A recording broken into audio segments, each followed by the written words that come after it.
It was the night of December 12th, 1976, when 19-year-old Paul Fox vanished without a trace from Long Beach, California.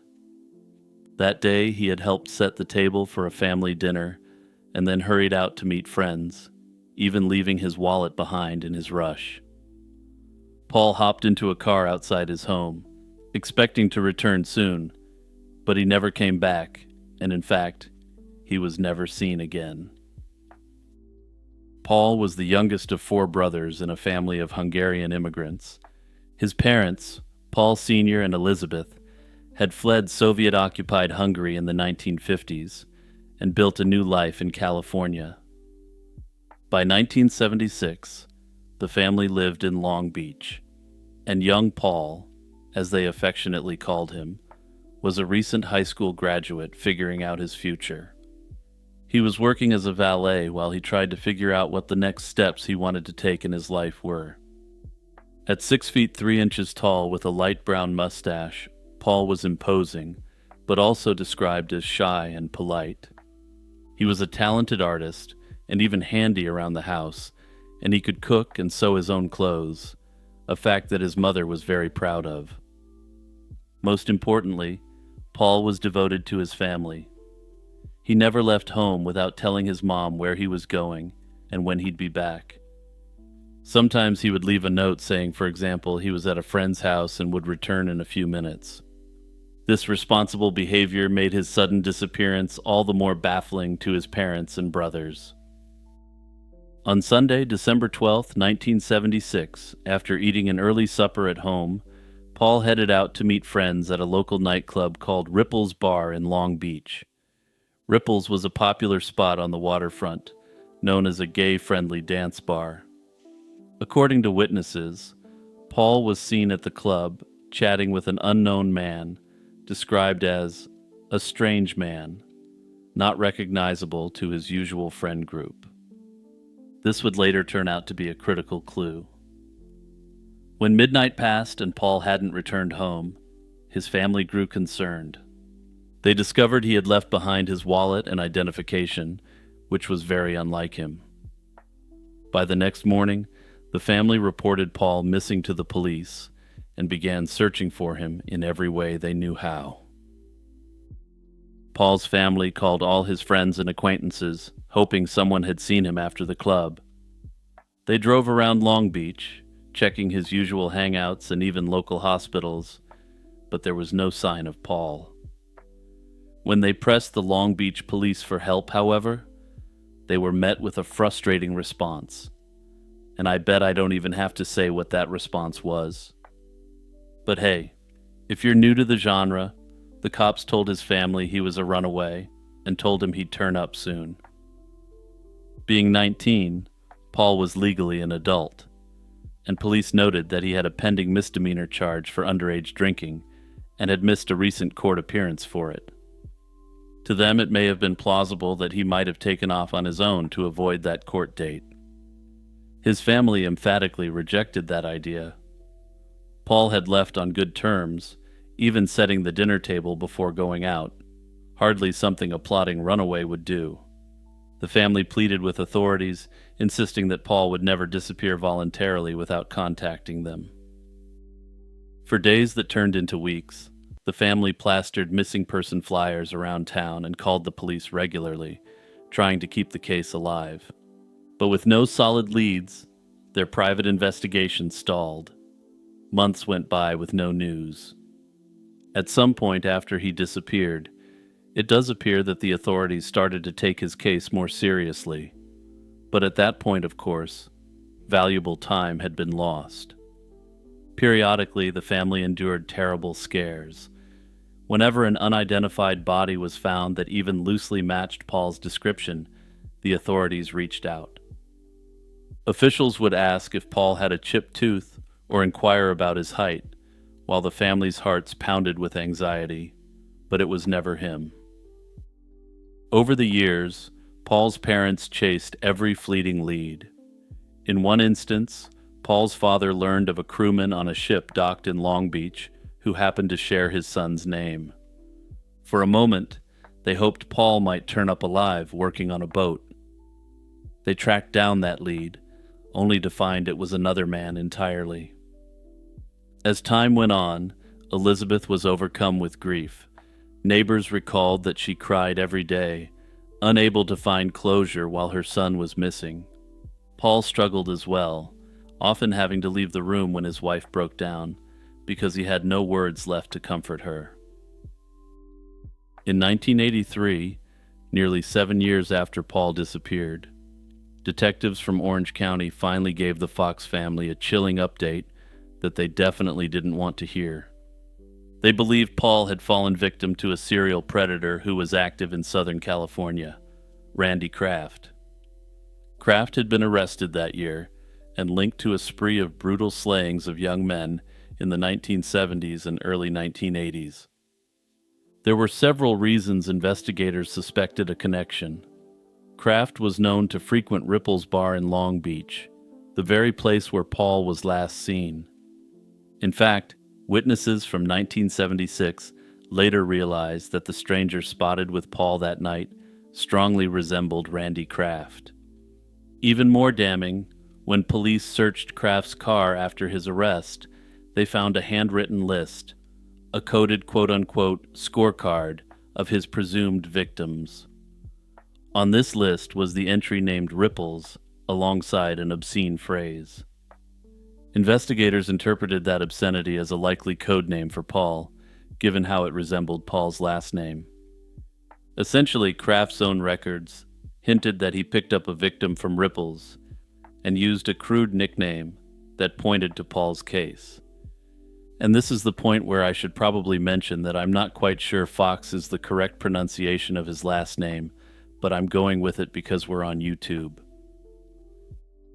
By the fall of 1983, they informed Paul's parents that he could have been one of Randy Kraft's many unnamed victims. However, one officer quietly told them not to hold out hope that Paul was still alive or to keep any hope of a prosecution, since they definitely didn't have the evidence to prove it. It was a devastating revelation, marking the end of years of uncertainty with a worst-case conclusion. It also meant that if Paul wasn't the one that was targeted by Kraft, the cops had essentially treated his case as closed anyway and wouldn't be working it further. Randy Kraft eventually stood trial and was convicted in 1989 of 16 slayings, for which he was condemned. Paul's case was never officially included in the charges because there was no physical evidence like a body to present, but he was listed by law enforcement as a likely victim. To this day, Kraft maintains his innocence in all crimes and has never revealed what truly became of Paul's body. He remains locked up in California, his date with the big DP from the government indefinitely put on hold. Nearly 5 decades have passed since that fateful night in 1976, and Paul's fate is still not definitively known. His body has never been found, and his parents never got to properly say goodbye, going to their graves without knowing the absolute truth of what happened. Close your eyes for a moment and listen, not to the world you know, but to a world that's been silent for over 300 years. Imagine the sound of the island of Mauritius before humans. It's a symphony of buzzing insects, the rustle of giant tortoises through dense undergrowth, the calls of brightly colored parrots in trees.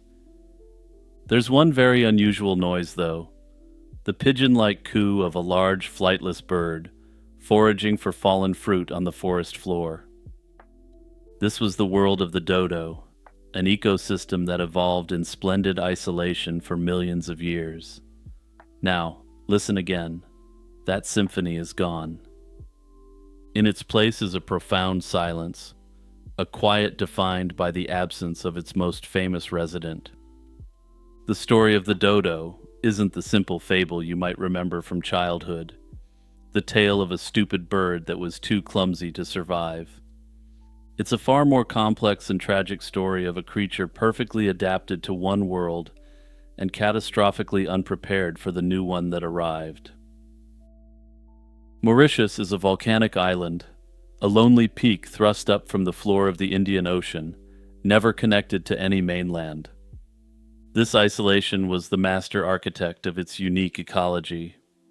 Before human settlement, it was a paradise cloaked in a mosaic of forests, from dry coastal woods to misty upland cloud forests, interspersed with palm-rich savannas. The most crucial feature of this world was what it lacked: terrestrial mammalian predators.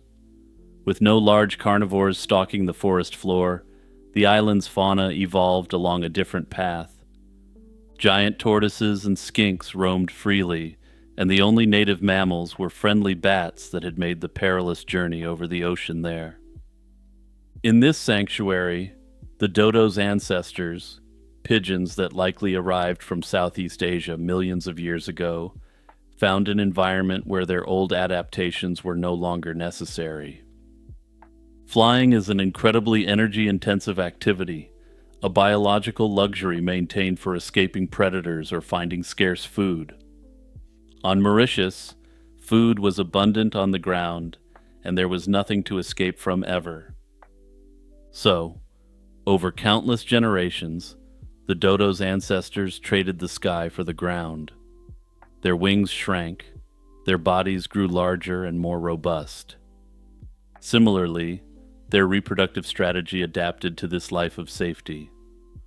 With no predators to raid their nests, female dodos laid only a single, large egg at a time. This allowed them to invest all their energy into one promising offspring, rather than simply blasting out as many eggs as possible and hoping one chick survives. The traits that would later be seen as flaws, flightlessness, largeness, and a low birth rate, weren't flaws at all. They were the pinnacle of evolutionary success in the peaceful world the dodo had always known. You might not like it, but this is what peak bird physiology looks like. The popular image of the dodo is a caricature, a comically fat, clumsy, and dim-witted bird. This picture, largely shaped by 17th century European artists like Roland Savory, painting overfed, captive specimens, is almost entirely wrong. And in case you're one of those people who just listens, now would be the time to look. I'm sure this painting is familiar to many of you. Modern analysis of the dodo's skeletal structure reveals a bird that wasn't obese but athletic and robust, with strong legs capable of navigating the island's uneven terrain. In the wild, it likely weighed up to 40 pounds and was far leaner than the caricatures suggest. It also stood about 3.5 feet tall and was a powerful ground dweller perfectly suited to its niche. Its mind, too, has been unfairly maligned. The idea of the dumb dodo is likely a myth. For those of you who aren't native English speakers, dumb as a dodo is a fairly common phrase, meaning that someone is, well, exceedingly stupid. In 2016, scientists discovered that its brain-to-body size ratio was on par with that of a modern pigeon, a bird known for its intelligence and trainability. Even more revealing was the structure of its brain. Unlike most birds, which have large optic lobes for keen eyesight, the dodo had an unusually large and well-developed olfactory bulb. This strongly suggests that the dodo navigated its world not primarily by sight, but by smell, sniffing out the fallen fruits, nuts, and roots that made up its diet on the dark forest floor. Yet for all its successful adaptations, its reproductive strategy, that single precious egg laid in a simple nest of grass on the ground, would be its Achilles heel. The end began not with a bang, but with the creak of timber and the splash of an anchor. While Portuguese sailors may have been the first Europeans to glimpse Mauritius around 1507, the pivotal moment came in 1598, with the arrival of Dutch ships. Having evolved for millennia without fear of predators, the dodos were innately trusting and easily approached, making them simple targets for hungry sailors. But the common idea that humans simply hunted the dodo to extinction is too simple. While hunting certainly contributed, several accounts from sailors noted that dodo meat was tough, greasy, and just generally disgusting. The direct human hunt was just the opening act of a much larger ecological tragedy. The true devastation was an invasion, silent and insidious. The Dutch ships brought with them a host of stowaways and livestock that were alien to Mauritius: rats, pigs, dogs, cats, and monkeys. In an environment with no natural predators of their own, these invasive species exploded in number. They were perfectly equipped to exploit the dodo's greatest vulnerability, its single egg, laid defenseless on the forest floor. A single hungry pig could wipe out the reproductive efforts of an entire dodo population far more efficiently than a crew of sailors ever could. This biological assault was compounded by the physical destruction of the dodo's world. The Dutch began systematically felling the island's ancient forests, seeking valuable ebony wood for export to Europe and clearing land for settlements. This habitat destruction fragmented the remaining dodo populations, squeezing them into ever smaller pockets, where they were even more vulnerable to the new predators. Simply put, the dodo faced a three-pronged attack of hunting, invasive predators, and habitat loss that unraveled an ecosystem in less than a century. Pinpointing the exact moment the last dodo perished is a forensic analysis clouded by the fog of history. The last universally accepted sighting of a living dodo was made in 1662 by a shipwrecked Dutch sailor named Volkert Everts. He and his companions found the birds not on the main island, but on a small offshore islet, a telling detail that suggests the species had already been wiped out on the main island. After that, the trail goes cold, complicated by a case of mistaken identity and several later accounts which mention sightings of dodos into the 1670s and 1680s. However, linguistic and historical analysis suggests that as the true dodo disappeared, settlers transferred its familiar name to another flightless bird. This creature, called the red rail, is also now extinct, but without a clear physical description, these later textual references are ambiguous. But notably, modern science and statistical techniques have offered a new tool to peer into the silence and figure out when the dodo went extinct. In 2003, researchers applied a statistical method called optimal linear estimation to the known record of dodo sightings. By analyzing the decreasing frequency of reliable observations, the model calculated the statistical probability of the species' survival over time. The conclusion was that the dodo likely persisted, unseen and dwindling, for another generation after the 1662 encounter, and they arrived at a date of 1690 as most probable. Whatever the case, the last dodo perished alone, a century after its tropical Garden of Eden was shattered. Hey everyone, it's Jimmy here, just reminding you to like and subscribe and tap the notification bell and turn on all notifications. And if you really want to take it to the next level, hit that join button or check out the Patreon to toss me a clam or two. In 1953, among the vast collections of a British nobleman, a map was rediscovered that sent a quiet shockwave through the world of historical cartography. Hand-painted on a single sheet of parchment in 1424 by a Venetian cartographer named Giovanni Pizzigano, it was a 500-year-old Portolan chart. This is a stunningly practical map of coastlines and ports designed for sailors. It depicted the familiar shores of Western Europe and North Africa with remarkable precision for its time. But out in the vast, empty expanse of the Atlantic, west of the Azores, it showed something impossible. It was a large, nearly perfectly rectangular island, colored a bold, confident red, and labeled Antillia.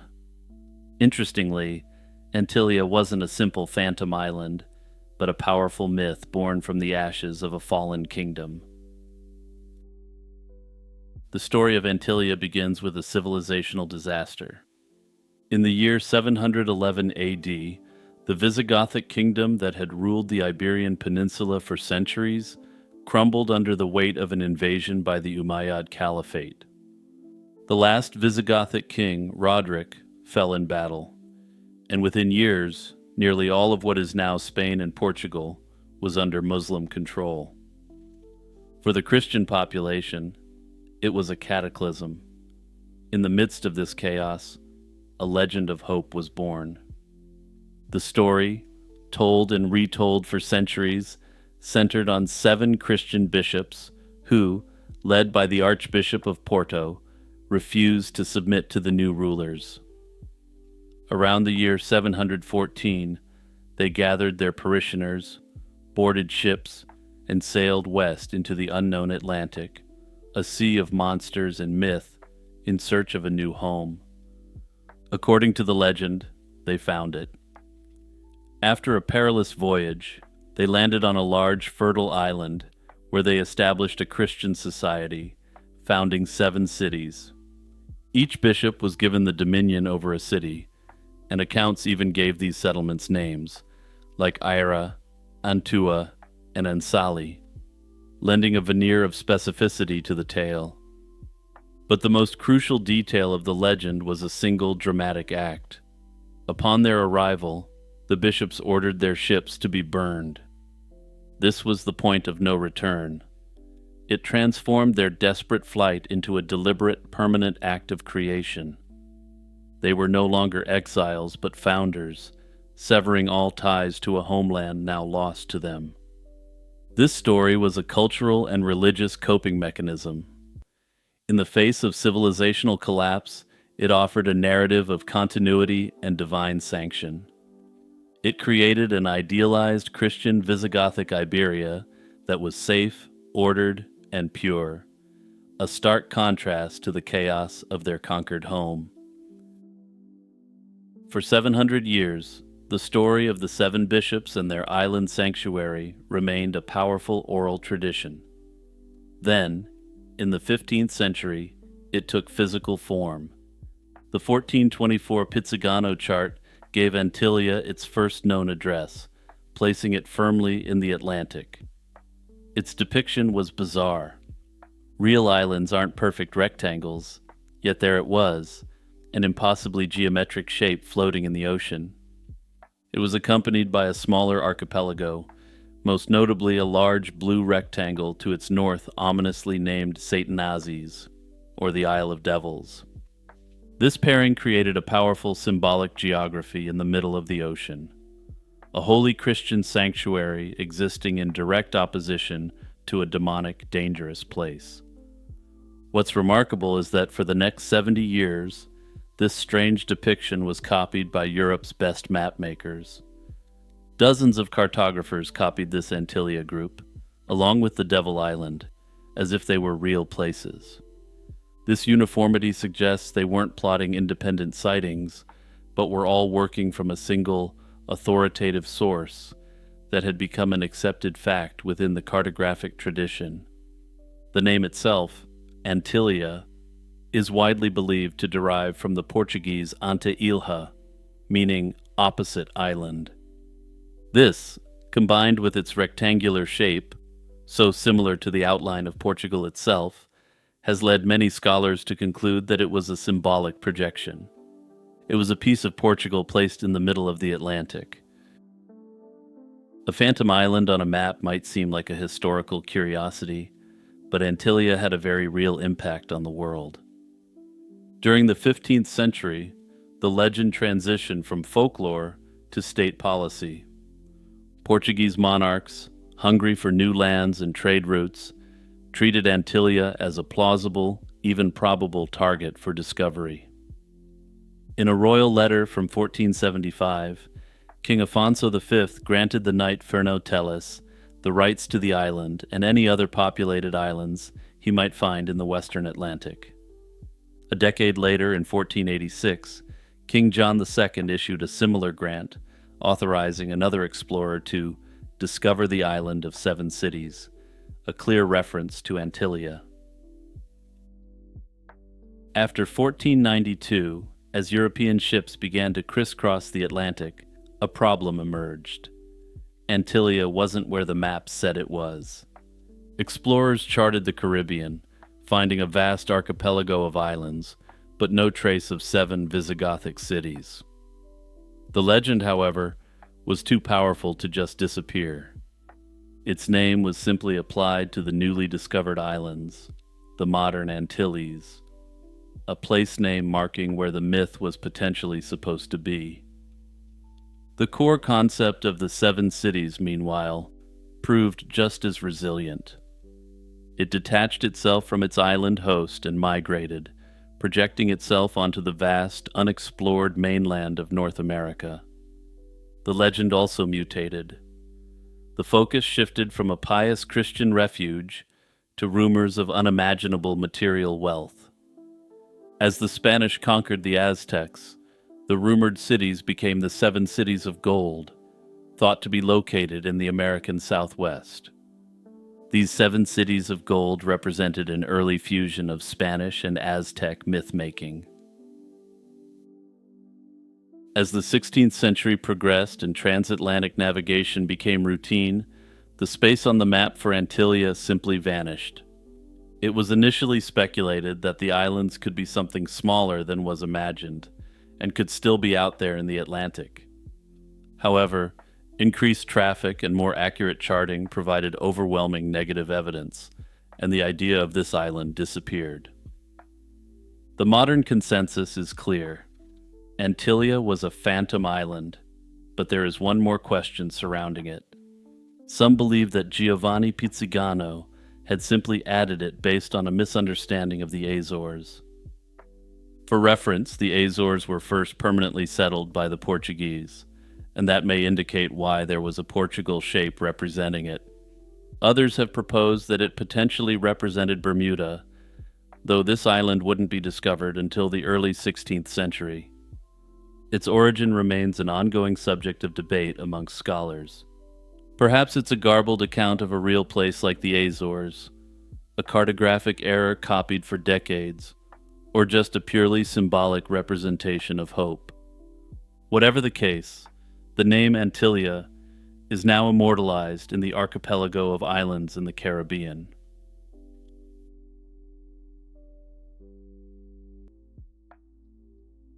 Deep in the dense rainforests of Sumatra, a mysterious creature is said to roam. Indigenous people have long told stories of a short, bipedal ape-like being known as the orang pendek. In Indonesian, orang pendek means short person, and this legend describes exactly that, a small human-like figure covered in hair, inhabiting some of the most remote mountain forests. And not to spoil this one, but there's a really good chance we actually do know what it is, and even though it's technically something ordinary, you're gonna be shocked. The legend of the orang pendek has deep roots in Sumatran culture. For generations, the forest-dwelling tribes of western Sumatra have spoken of a stocky, powerfully built little creature living alongside them in the jungle. Unlike many mythical beings, the orang pendek isn't typically regarded as a spirit or ghost by the locals. They traditionally considered the creature just as real as any other animal. Descriptions of the animal are strikingly consistent. The orang pendek is usually said to stand about 3 to 5 feet tall, walk upright on 2 legs, and be covered in short, dark fur.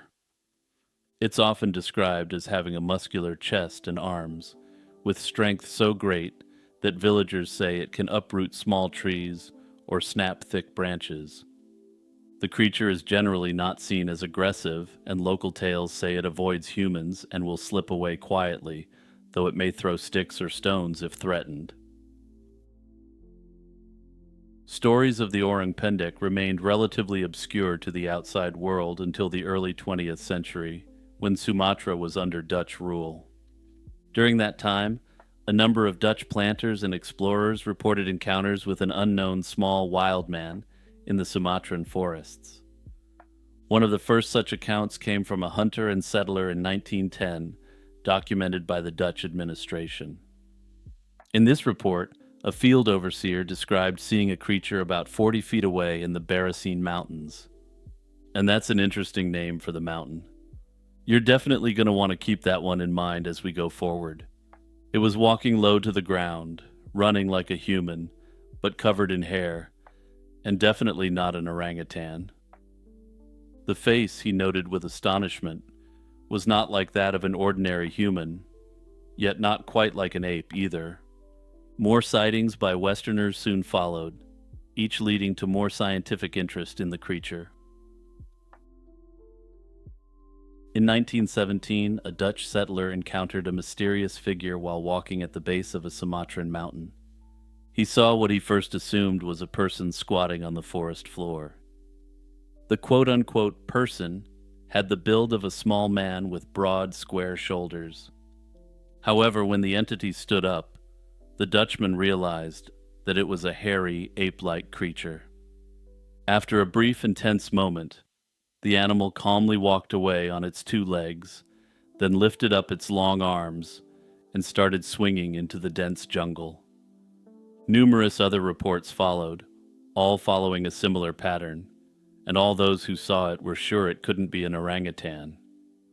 Despite these early reports, interest in the orang pendek faded in the mid-20th century.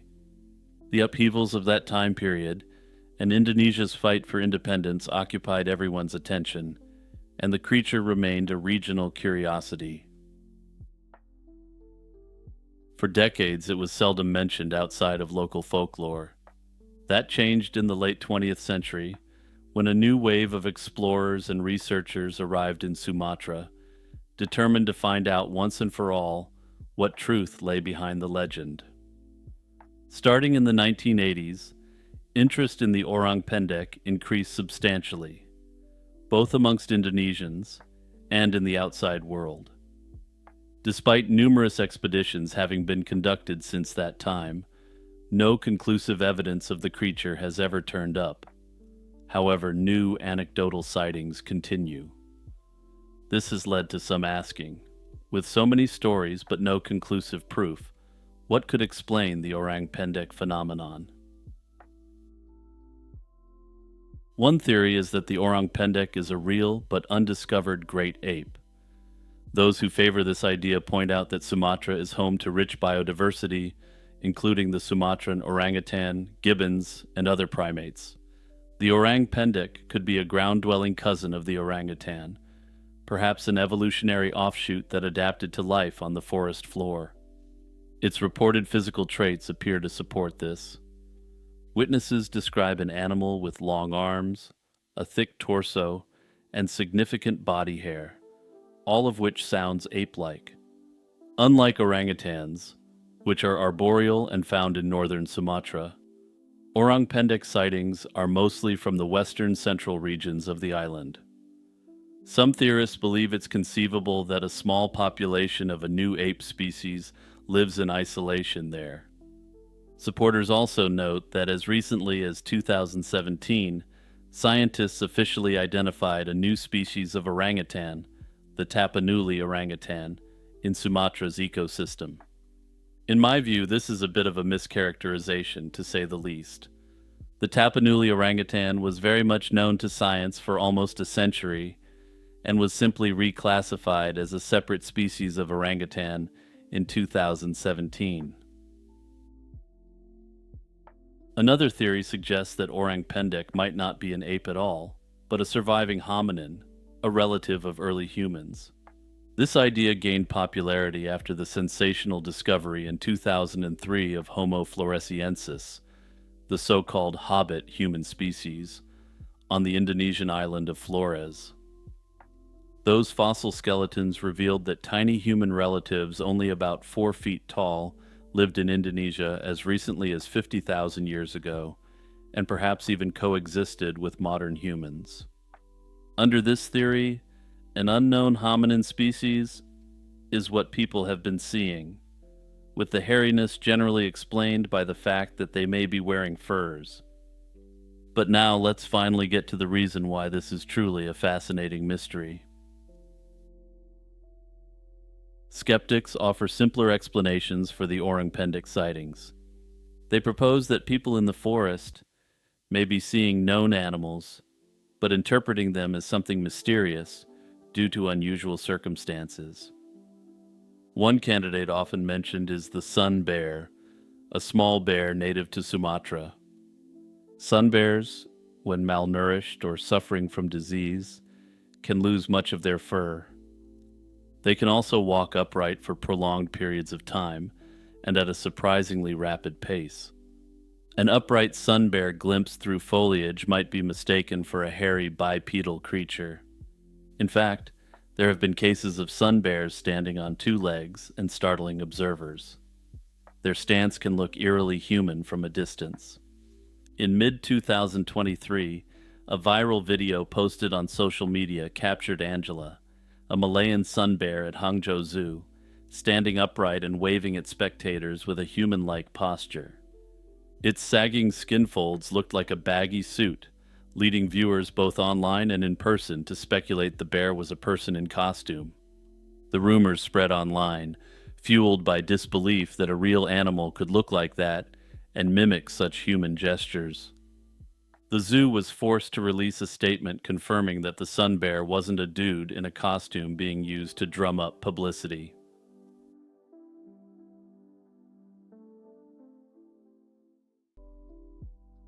Imagine Edinburgh Castle on a cold November evening in 1440. Inside the Great Hall, a lavish banquet is underway. 10-year-old King James II sits at the head of the table, flanked by two teenage guests, the Douglas brothers, heirs of Scotland's most powerful noble family. Laughter and music fill the stone chamber until a servant presents a grisly centerpiece, the severed head of a black bull.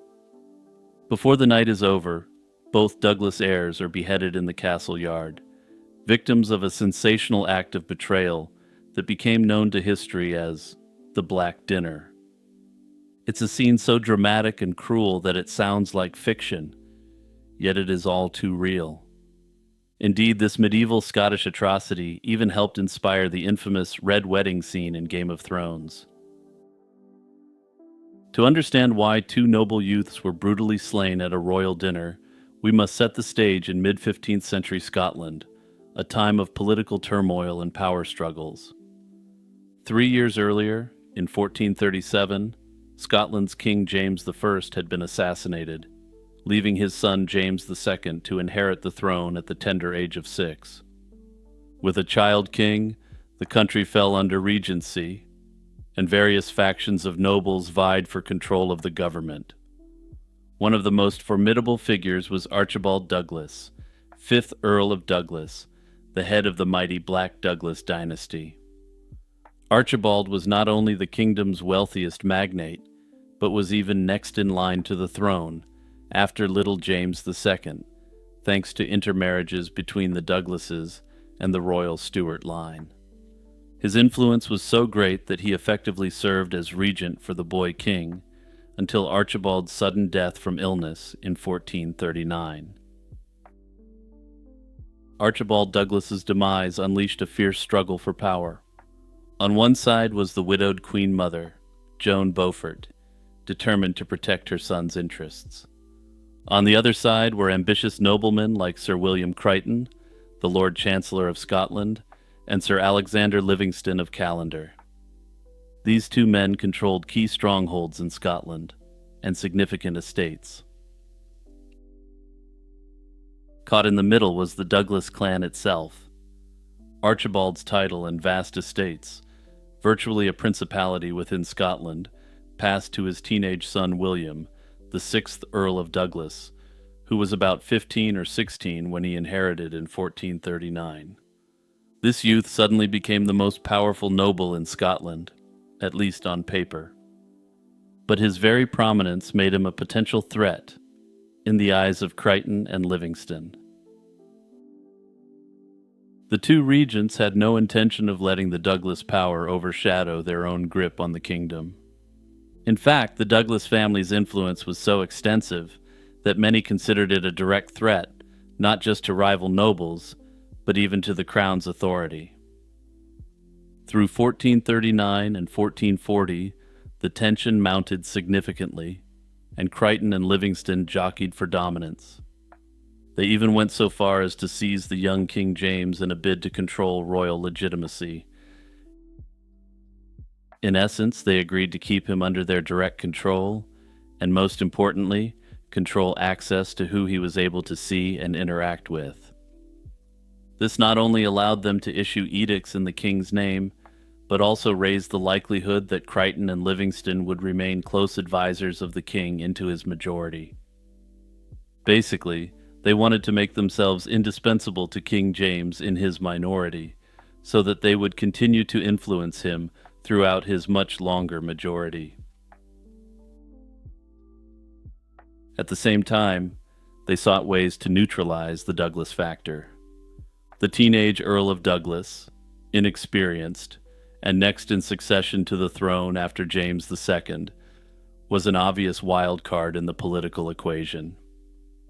Some sources suggest that by late 1440, the king's keepers had decided that the Douglas heir needed to be eliminated to secure their own power. Thus was born the diabolical plot that culminated in the Black Dinner. In November 1440, under the guise of reconciliation and friendship, William Douglas and his younger brother David received a royal invitation. They were asked to come to Edinburgh Castle to dine with King James II, who was by then 10 years old. The invitation likely seemed safe enough. After all, dining with the king implied royal hospitality and protection. The Douglas boys arrived accompanied by their advisor, Sir Malcolm Fleming, and perhaps a small retinue, expecting an evening of feasting and diplomacy. Unbeknownst to them, their hosts had other plans. The banquet began ordinarily, with tables laden and music playing.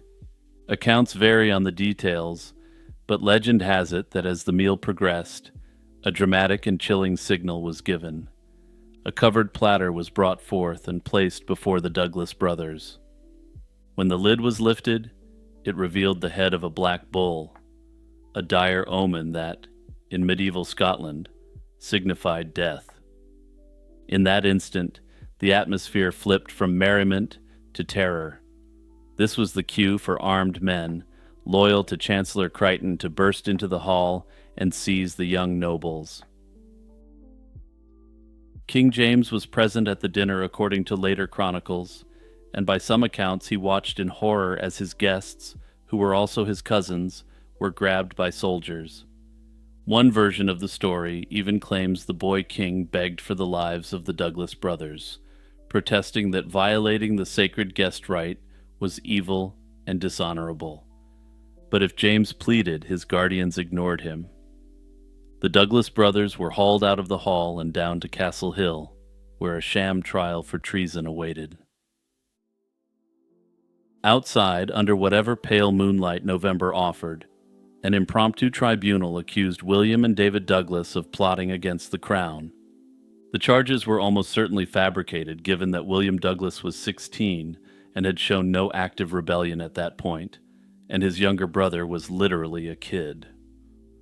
Nonetheless, the outcome was preordained, and in a matter of moments, the boys were declared guilty of treason. The appalled 10-year-old king could only look on as his guests were butchered under his nominal authority. The Black Dinner's horror lies not only in its brutality, but in the utter betrayal of trust it represented. In medieval culture, to slay invited guests under your roof was a crime heinous enough to bring divine curse upon a host. The incident flagrantly violated the code of hospitality and also of kinship, since they were the king's relatives. If the event is taken at face value, the crown's regents had hoped to cripple the Douglas clan by eliminating its young leaders. Then their plan didn't have the neat outcome they expected. And trust me, I'm going to get into that in a moment, because there's ample evidence to suggest that the Black Dinner was somehow far more sinister than it appears. In fact, if anything, it demonstrated how precarious Crichton and Livingston's control really was. News of the disturbing act spread quickly, and many members of the Douglas faction reacted with the appropriate fury given the circumstances. And you may notice that I said many members here, because someone very important, who is about to be introduced, didn't seem too broken up by the whole event. For the time being, though, the enraged portion of Douglas supporters retaliated by laying siege to Edinburgh Castle. Sir William Crichton, who they believed orchestrated the banquet and was holed up in the castle, suddenly found himself under assault by forces loyal to the family. Realizing his vulnerable position, Crichton surrendered the castle to the Douglas faction forces. Rather than being punished for his role, however, Crichton managed to escape retribution and even kept royal favor. He handed Edinburgh Castle directly over to the young king and was later formally rewarded with a title for giving up his castle, or at least, that was the official story at the time. This medieval Scottish mystery is about to take a very hard turn into deeply conspiratorial territory. With the 6th Earl and his brother dead, the Douglas titles and estates passed to their great-uncle, James Douglas, Earl of Avondale. He was a chunky, middle-aged man, ominously nicknamed James the Gross. Tellingly, despite his 2 young great-nephews having been brutally slain, James the Gross showed no intention of avenging them. This inaction raised eyebrows in this violent age. It was customary for Scottish kin to seek vengeance for such slayings, yet James the Gross did nothing. It almost seemed a little bit too convenient, since he would have never inherited these titles otherwise. The Douglas family as an institution continued to dominate the royal court and government offices, filling them with Douglas relatives and allies. When King James II finally came of age in 1449 and began ruling in his own right, he discovered that the Douglas clan still had a stranglehold on the kingdom. The Black Dinner had removed 2 Douglas boys, but it hadn't eliminated the family's influence. Curiously, it seemed to have the exact opposite effect, and the family only seemed to grow in power under the authority of the 7th Earl of Douglas, James the Gross. How very curious indeed. Over the next decade, James II struggled to assert his authority against the entrenched might of the Douglases. The bitterness of the 1440 betrayal lingered in living memory.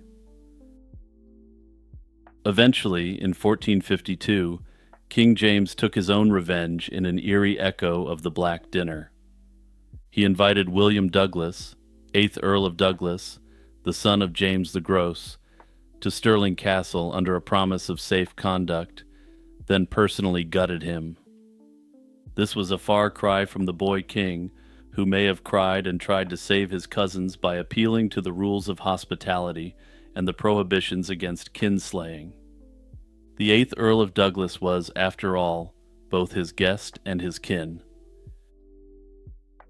From the moment the Douglas boys were slain, one burning question has persisted. Who was truly behind the Black Dinner's heinous plot? The event had all the hallmarks of a carefully planned ambush rather than a spontaneous act. Yet the exact identity of its architect has been cloaked in some mystery, inviting debate among historians.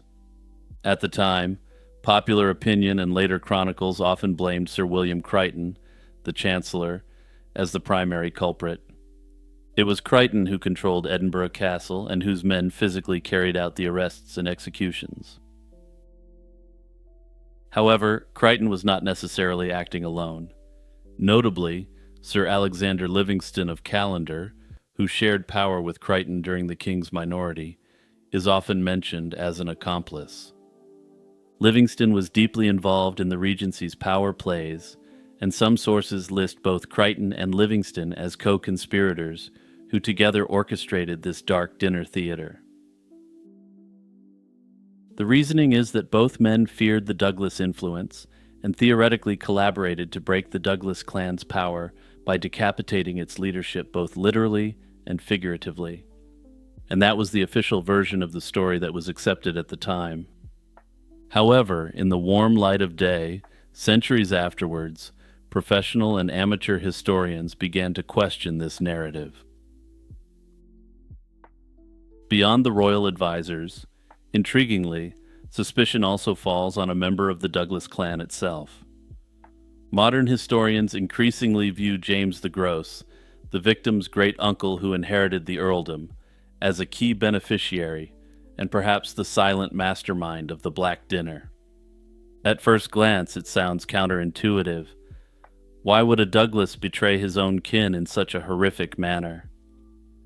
Well, if you've played Crusader Kings, you may have been able to intuitively figure out the answer to this already.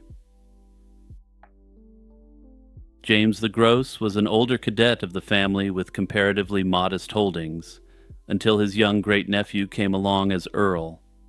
If his great-nephews died without heirs, James stood to gain the entire Douglas inheritance instantly, and that is exactly what happened. By removing the two boys, James the Gross became 7th Earl, suddenly in possession of the vast Douglas possessions.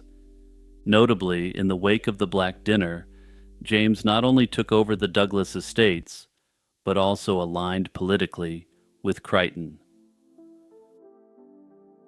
Modern scholars find the case against James the Gross compelling.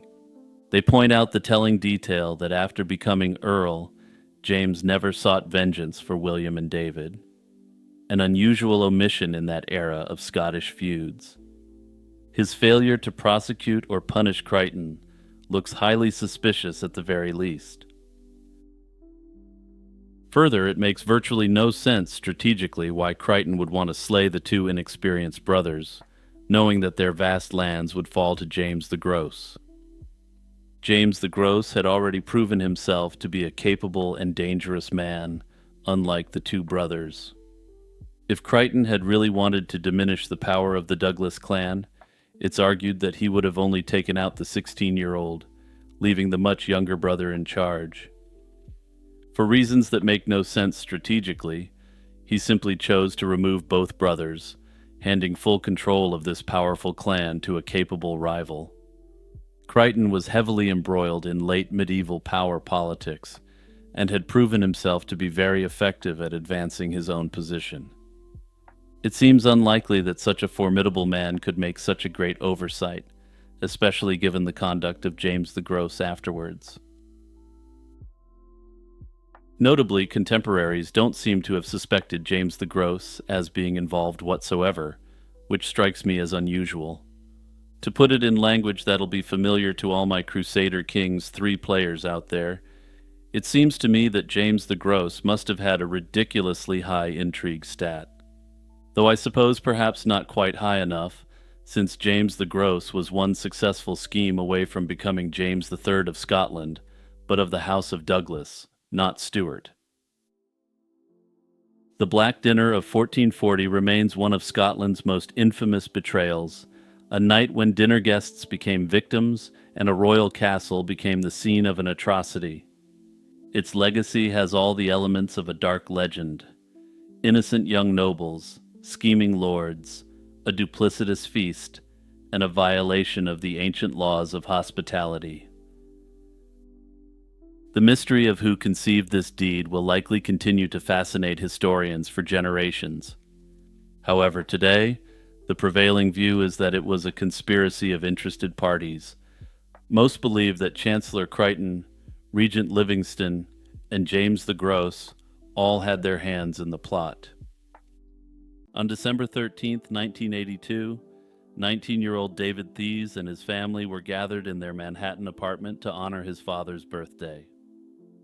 David had been acting strangely all afternoon, nervously flipping through TV news channels as if he were searching for or frightened by something he saw. His mother, Karen, later recalled her son seemed petrified with an inexplicable fear during this period. The festive mood in the apartment quickly turned uneasy, but no one imagined it would be the last time they'd see David.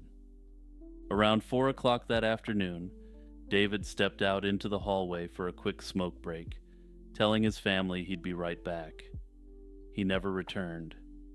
In a matter of minutes, an ordinary afternoon transformed into every parent's nightmare as David Thies vanished without a trace. When David failed to come back inside after puffing on his cancer kazoo, his mother knew immediately that something was wrong. It was completely unlike him to wander off, especially in the middle of preparing a birthday dinner for his father. In fact, earlier that day, David had gone out to buy a gift for his dad and had even planned to help make a salad for the celebratory meal. For him to simply disappear during what should have been a happy family occasion was baffling and alarming. Karen stepped into the hallway expecting to find David lingering, but he was gone. As minutes ticked by with no sign of her son, panic set in. The family searched their apartment building and then the surrounding block, calling David's name and asking neighbors if they'd seen the tall, lanky teenager, but no one had. Desperate, his parents contacted the police, and a full-scale search was launched. Officers and volunteers scoured Manhattan for any clue of David's whereabouts, checking hospitals, shelters, and even morgues. Despite these efforts, the initial search turned up nothing. No witnesses, no accident reports, and no hints of where David might have gone. The lack of any evidence or sightings in those crucial first hours was bewildering to authorities. Friends and family were at a loss to explain the sudden disappearance. David was legally an adult at 19, but he still lived at home and hadn't mentioned any plans to leave or travel. He had left behind everything in his room undisturbed. There was no farewell note and no indication that he intended to be away for long. In fact, because he had stepped out so casually, he hadn't even taken any belongings with him besides the clothes on his back. Manhattan in the early 1980s was quite dangerous, but the idea that a young man could go missing in broad daylight outside his own home was still terrifying. In the wake of David's disappearance, Karen reflected on her son's behavior leading up to that fateful evening. By all accounts, David had been going through a rough patch in the weeks prior. He had battled episodes of depression and anxiety, enough that psychiatric social workers who knew his case warned that David exhibited tendencies against himself. His mother acknowledged that 19-year-old David had been struggling with mental health issues and often seemed emotionally fragile. On the very day he vanished, his behavior had been particularly unusual. As mentioned, he was obsessively watching and switching between news channels on TV, appearing agitated and fearful of something he thought he saw or expected to see. While this does seem to point to a mental health trigger to his disappearance, investigators noted that there was no evidence that David took any actions against himself. Even more chilling was a revelation that came out a few months after the disappearance. In May 1983, Karen shared with a reporter that David had allegedly received threats in the period leading up to his disappearance.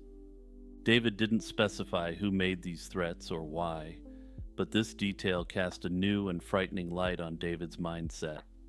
Karen unfortunately doesn't appear to have dug deep, or David wasn't willing to explain, but at any rate, the nature of these forces is unknown. If David truly believed someone wanted to harm him, it might explain his palpable fear that day. Karen even expressed a belief that her son may have been abducted by a religious cult against his will. While this belief may seem like a mother attempting to cope with the harsh reality of what actually happened to her son, there was evidence to suggest this was the case. Tips began flooding in, not from New York, but from California. In the months following David's disappearance, more than 40 people contacted New York police, claiming they had seen someone matching David's description out in California. The tips indicated that he was selling trinkets on street corners and that he was spotted in the company of a group that was described as cult-like. Investigators followed up on these California sightings as best they could. They coordinated with California authorities, checked shelters and street hangouts, and tried to track down the mysterious cult rumors. Unfortunately, none of these leads were ever substantiated, and the case once again went cold, and years passed with no solid information. Then, around 1985, roughly 3 years after David's disappearance, a new glimmer of hope emerged. Several tips came in claiming that David, or someone who resembled him, was back in New York City, possibly staying in a Manhattan homeless shelter. The cops canvassed the shelters, but ultimately were unable to find this man who allegedly matched David's description.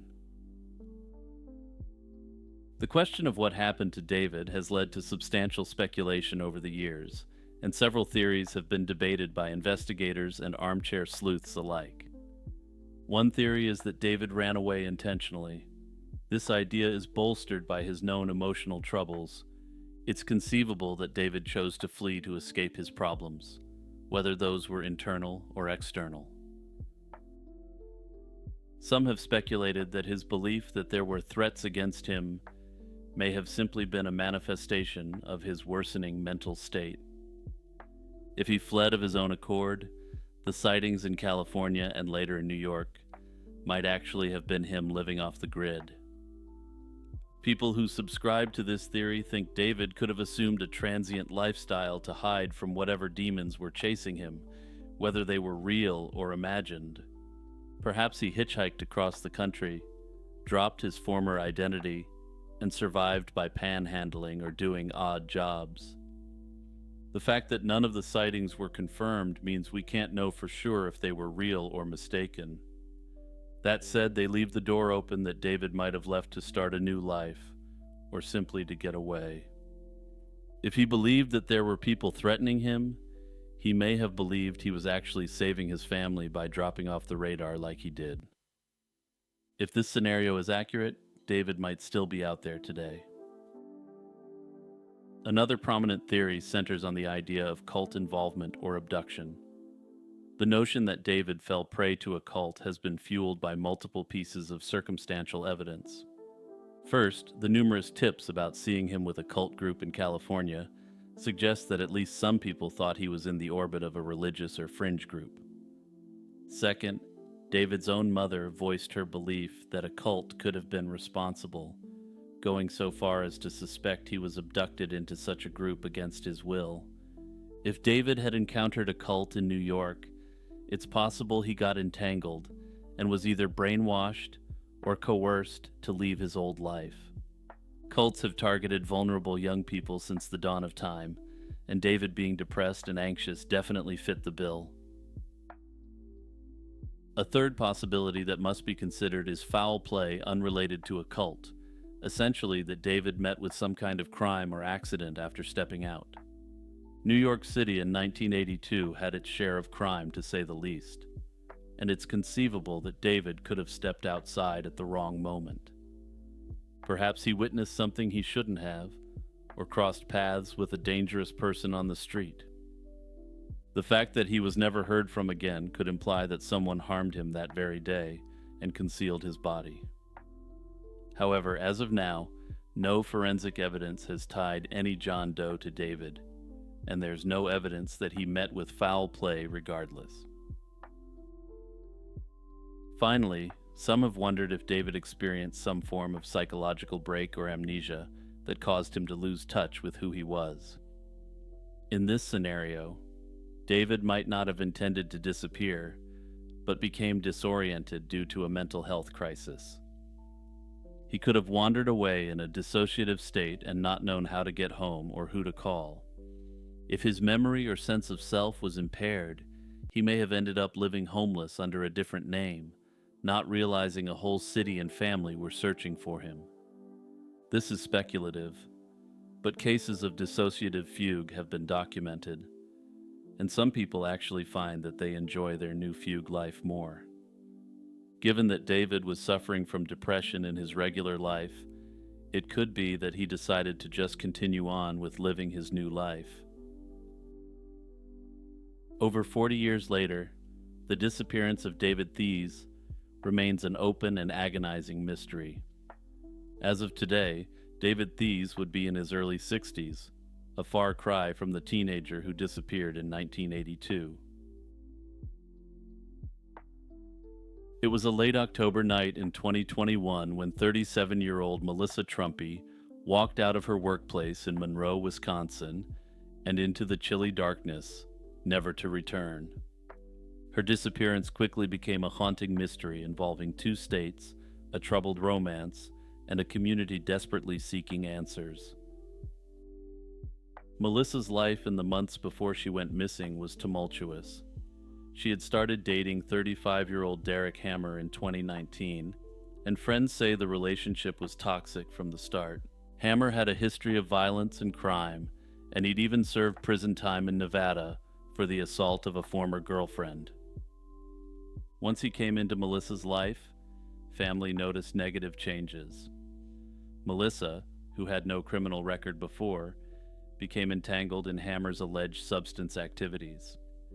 Hammer's influence was so consuming that Melissa's eldest daughter ended up taking on the role of caregiver for her younger siblings. In a frightening September 2021 incident, Melissa's kids witnessed Hammer pointing a weapon at her during an argument. Police were alerted, and Hammer was arrested and charged, while Melissa herself was briefly arrested for minor substance-related charges. A court then ordered Hammer to have no contact with Melissa as the legal case against him moved forward. Melissa was reportedly cooperating with police as a witness against her boyfriend in his pending cases, and everything seemed to be coming to a head as October 2021 arrived. On October 26, 2021, Melissa worked her evening shift and left around 10:30 p.m. with plans to see Derek Hammer despite the no-contact order. She headed toward Shannon, Illinois, a tiny town across the state line where Hammer was staying at his mother's home. Multiple witnesses later confirmed that Melissa did make it to Shannon and was with Hammer at a residence there that night. That evening was the last time anyone saw her. When she failed to show up for work the next morning and couldn't be reached, her family knew something was wrong. The following day, October 27th, a disturbing discovery confirmed their worst fears. Melissa's vehicle was found abandoned on a remote rural road near Freeport, Illinois. Her cell phone and purse were still inside the car, but there was no sign of Melissa herself. This evidence suggested that Melissa hadn't simply wandered off on her own. It looked more like she had been forcibly taken. Authorities from Illinois and Wisconsin immediately began searching the area with dogs and volunteers, scouring ditches, fields, and wooded patches for any trace of the missing mother. Despite the extensive searches, no sign of Melissa Trumpy was found. With Melissa Trumpy's disappearance looking increasingly suspicious, law enforcement agencies treated the case with urgency. The Carroll County Sheriff's Office in Illinois and Greene County Sheriff's Office in Wisconsin joined forces since Melissa's last known movements straddled the state border. Very quickly, Derek Hammer became the focus of the investigation, even though police initially stopped short of naming him a suspect publicly. He was the last person known to have seen Melissa alive and had a clear motive to harm her, since she was poised to testify against him. Sensing the danger, authorities took Hammer into custody almost immediately after Melissa went missing. Apparently, he had warrants outstanding on unrelated charges, despite the fact that he was set to go to trial in October. This move ensured Hammer remained behind bars, while investigators worked the missing person case. To this day, Hammer has not been charged in connection with Melissa's case, but investigators in Illinois confirmed they're treating her disappearance as a slaying. Despite extensive questioning, Hammer refused to cooperate or provide any helpful information about Melissa's whereabouts. Meanwhile, investigators executed more than 40 search warrants and subpoenas, analyzed cell phone data, and followed up on leads in both states. Over time, the evidence, or lack thereof, pointed toward a grim conclusion, and investigators concluded that Melissa was almost certainly not alive. The primary theory in Melissa Trumpy's disappearance is that she was slain by Derek Hammer on the night of October 26th, 2021. It's been theorized that this was possibly to prevent her from testifying against him or leaving him. This theory is supported by his known history of violence and the fact that there was nothing to indicate that Melissa was intending to leave on her own. As of now, however, investigators have not recovered a body or enough hard evidence to charge anyone, which leaves the case unsolved. Another idea is that someone else entirely was involved, perhaps connected to the couple's illicit activities, but no evidence has emerged to support that. Nearly 4 years have passed since Melissa Trumpy disappeared, and her family is still waiting for closure. In 2023, Derek Hammer was convicted on a number of unrelated charges and sentenced to 5 years in prison. During his sentencing hearing, the missing persons case loomed large. A prosecutor acknowledged in court that there is strong evidence Melissa is no longer alive, and Melissa's family gave emotional statements, emphasizing the pain Hammer had caused. Yet, even as Hammer serves time for his other crimes, no one has been held accountable for Melissa's disappearance.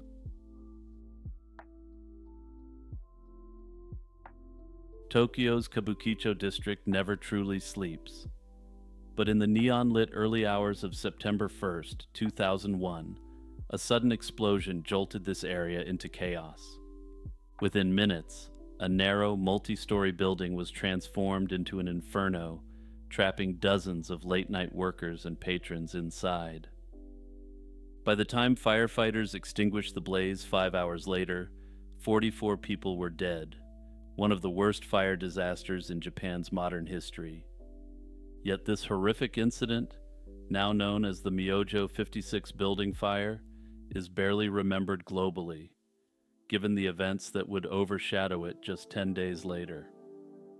Till this day, the authorities believe that this event was an act of arson by a single man who has never been brought to justice.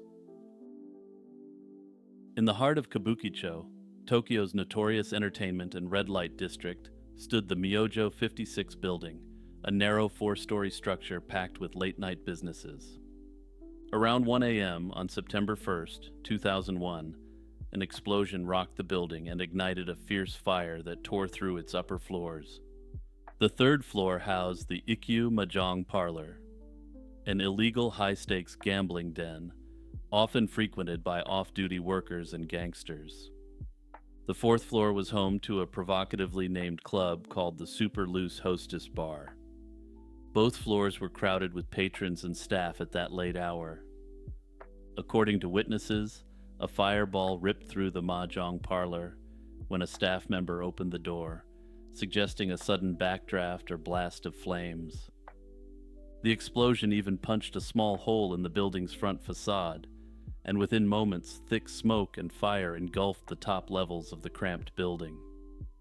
Panic ensued inside as people realized they were trapped. The building had only one narrow staircase and no alternate emergency exit, a disastrous scenario once fire broke out. Some desperate victims fled upward to the roof, hoping for rescue. Others made the split-second decision to jump from the third-floor windows to escape the searing heat and smoke. 3 employees actually leapt out and miraculously survived, though they suffered serious injuries. On the streets below, shattered glass rained down on fire engines and ambulances as first responders arrived to a scene of mayhem. Bystanders watched in horror and confusion, and some even tried to run back inside to save friends, shouting that people were still trapped upstairs amid the flames. Firefighters battled the blaze into the early morning hours, and it took 5 hours to fully extinguish the fire. When the smoke finally cleared in the early morning, the toll was devastating.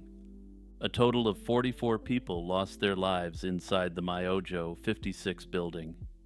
Many of the victims were found on the 3rd and 4th floors, overcome by fumes before they could escape. In the immediate aftermath, Tokyo's emergency teams and police swarmed the site to recover bodies and aid any survivors. Most of the 44 victims had succumbed to carbon monoxide poisoning from the thick smoke rather than burns. Investigators quickly saw that the building itself played a massive role, with numerous fire code violations coming to light. The stairwell, the only path of escape, was cluttered with storage items and blocked off, hindering evacuation. Automatic fire doors that should have contained smoke and flames were propped open or disabled, allowing poisonous gases to rapidly fill the upper floors. An official investigation later concluded that if those fire doors had closed properly, it would have delayed the spread of deadly smoke by at least 20 minutes.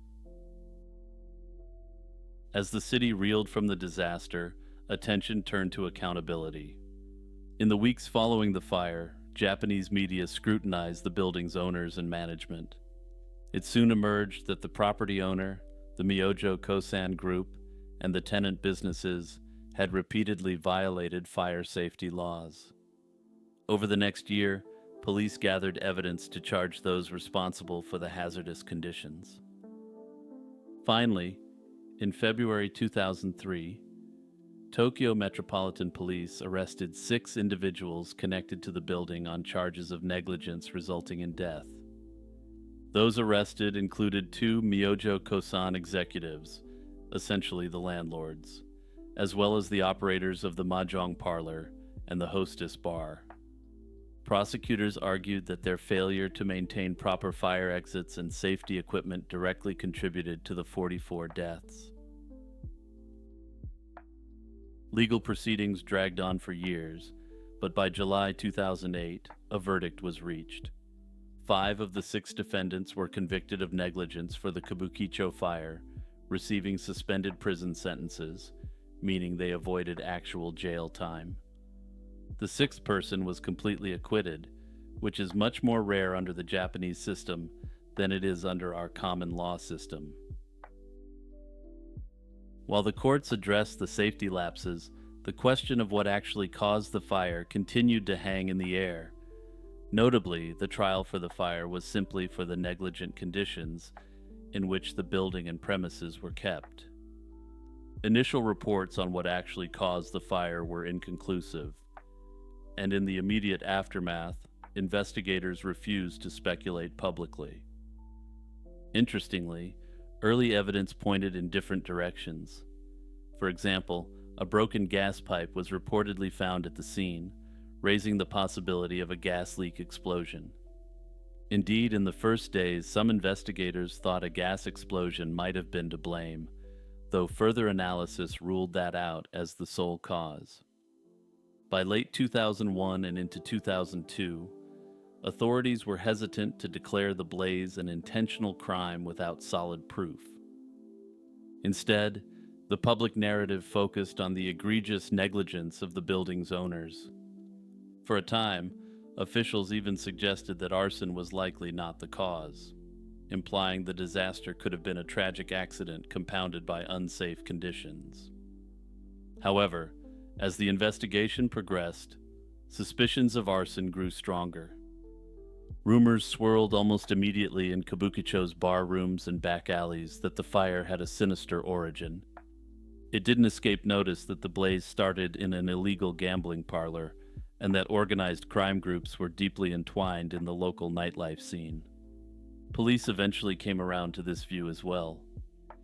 In 2008, nearly 7 years after the fire, Tokyo Metropolitan Police made a striking announcement.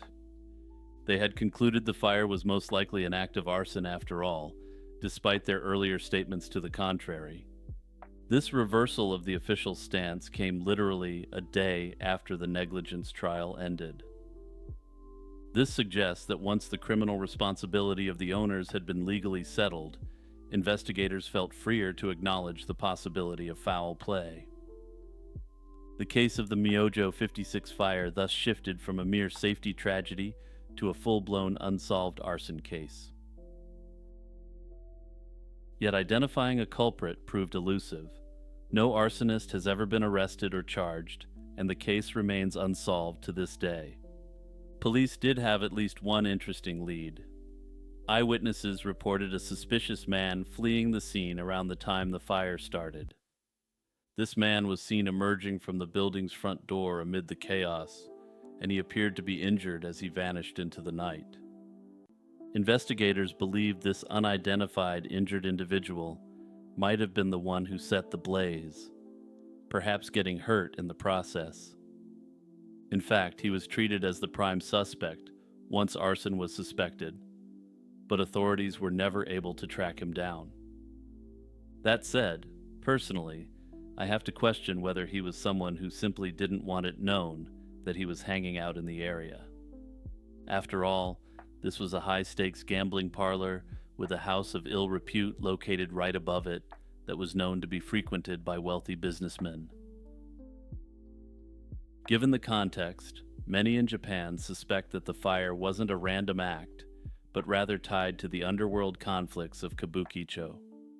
The illegal mahjong parlor where the fire ignited was reportedly earning the equivalent to tens of thousands of dollars a day in illicit profit. Such operations typically require paying protection money to local yakuza groups in order to operate in peace. If payments aren't made, retaliation can follow.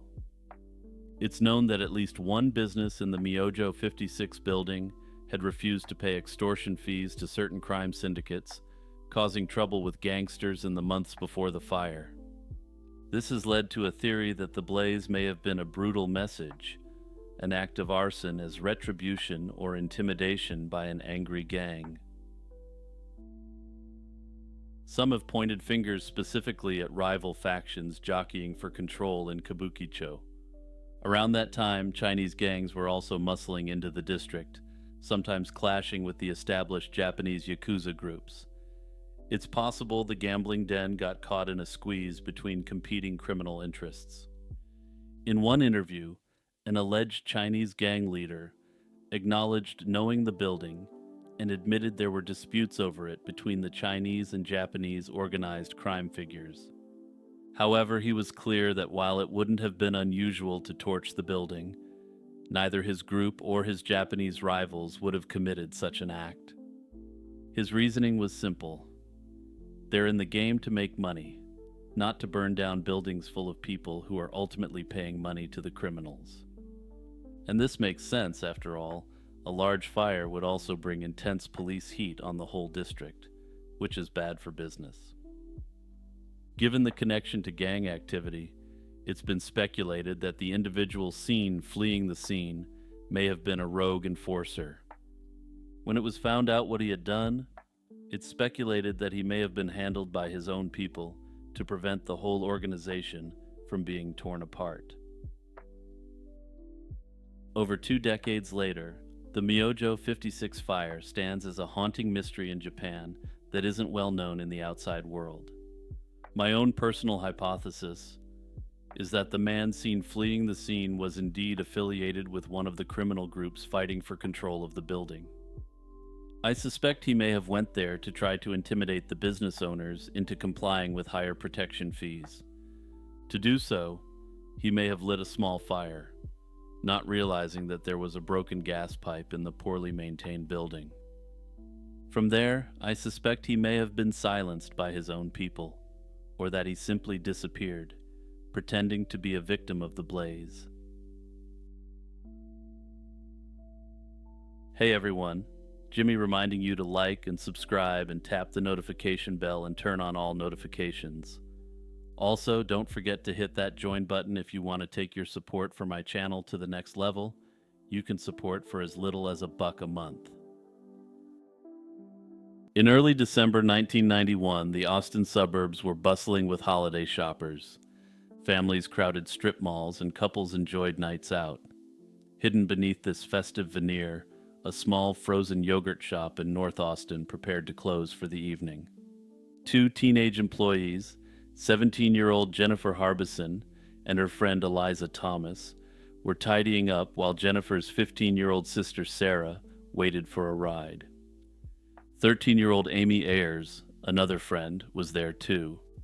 None of them would make it home, and when firefighters responded to a blaze at the I Can't Believe It's yogurt shop, they discovered a scene that would traumatize the city for decades. This incident at this Austin yogurt shop would go on to be one of the nation's most haunting unsolved mysteries until it was recently solved. But despite its recent status update, a pressing question remains, and the authorities continue to search for a second perpetrator.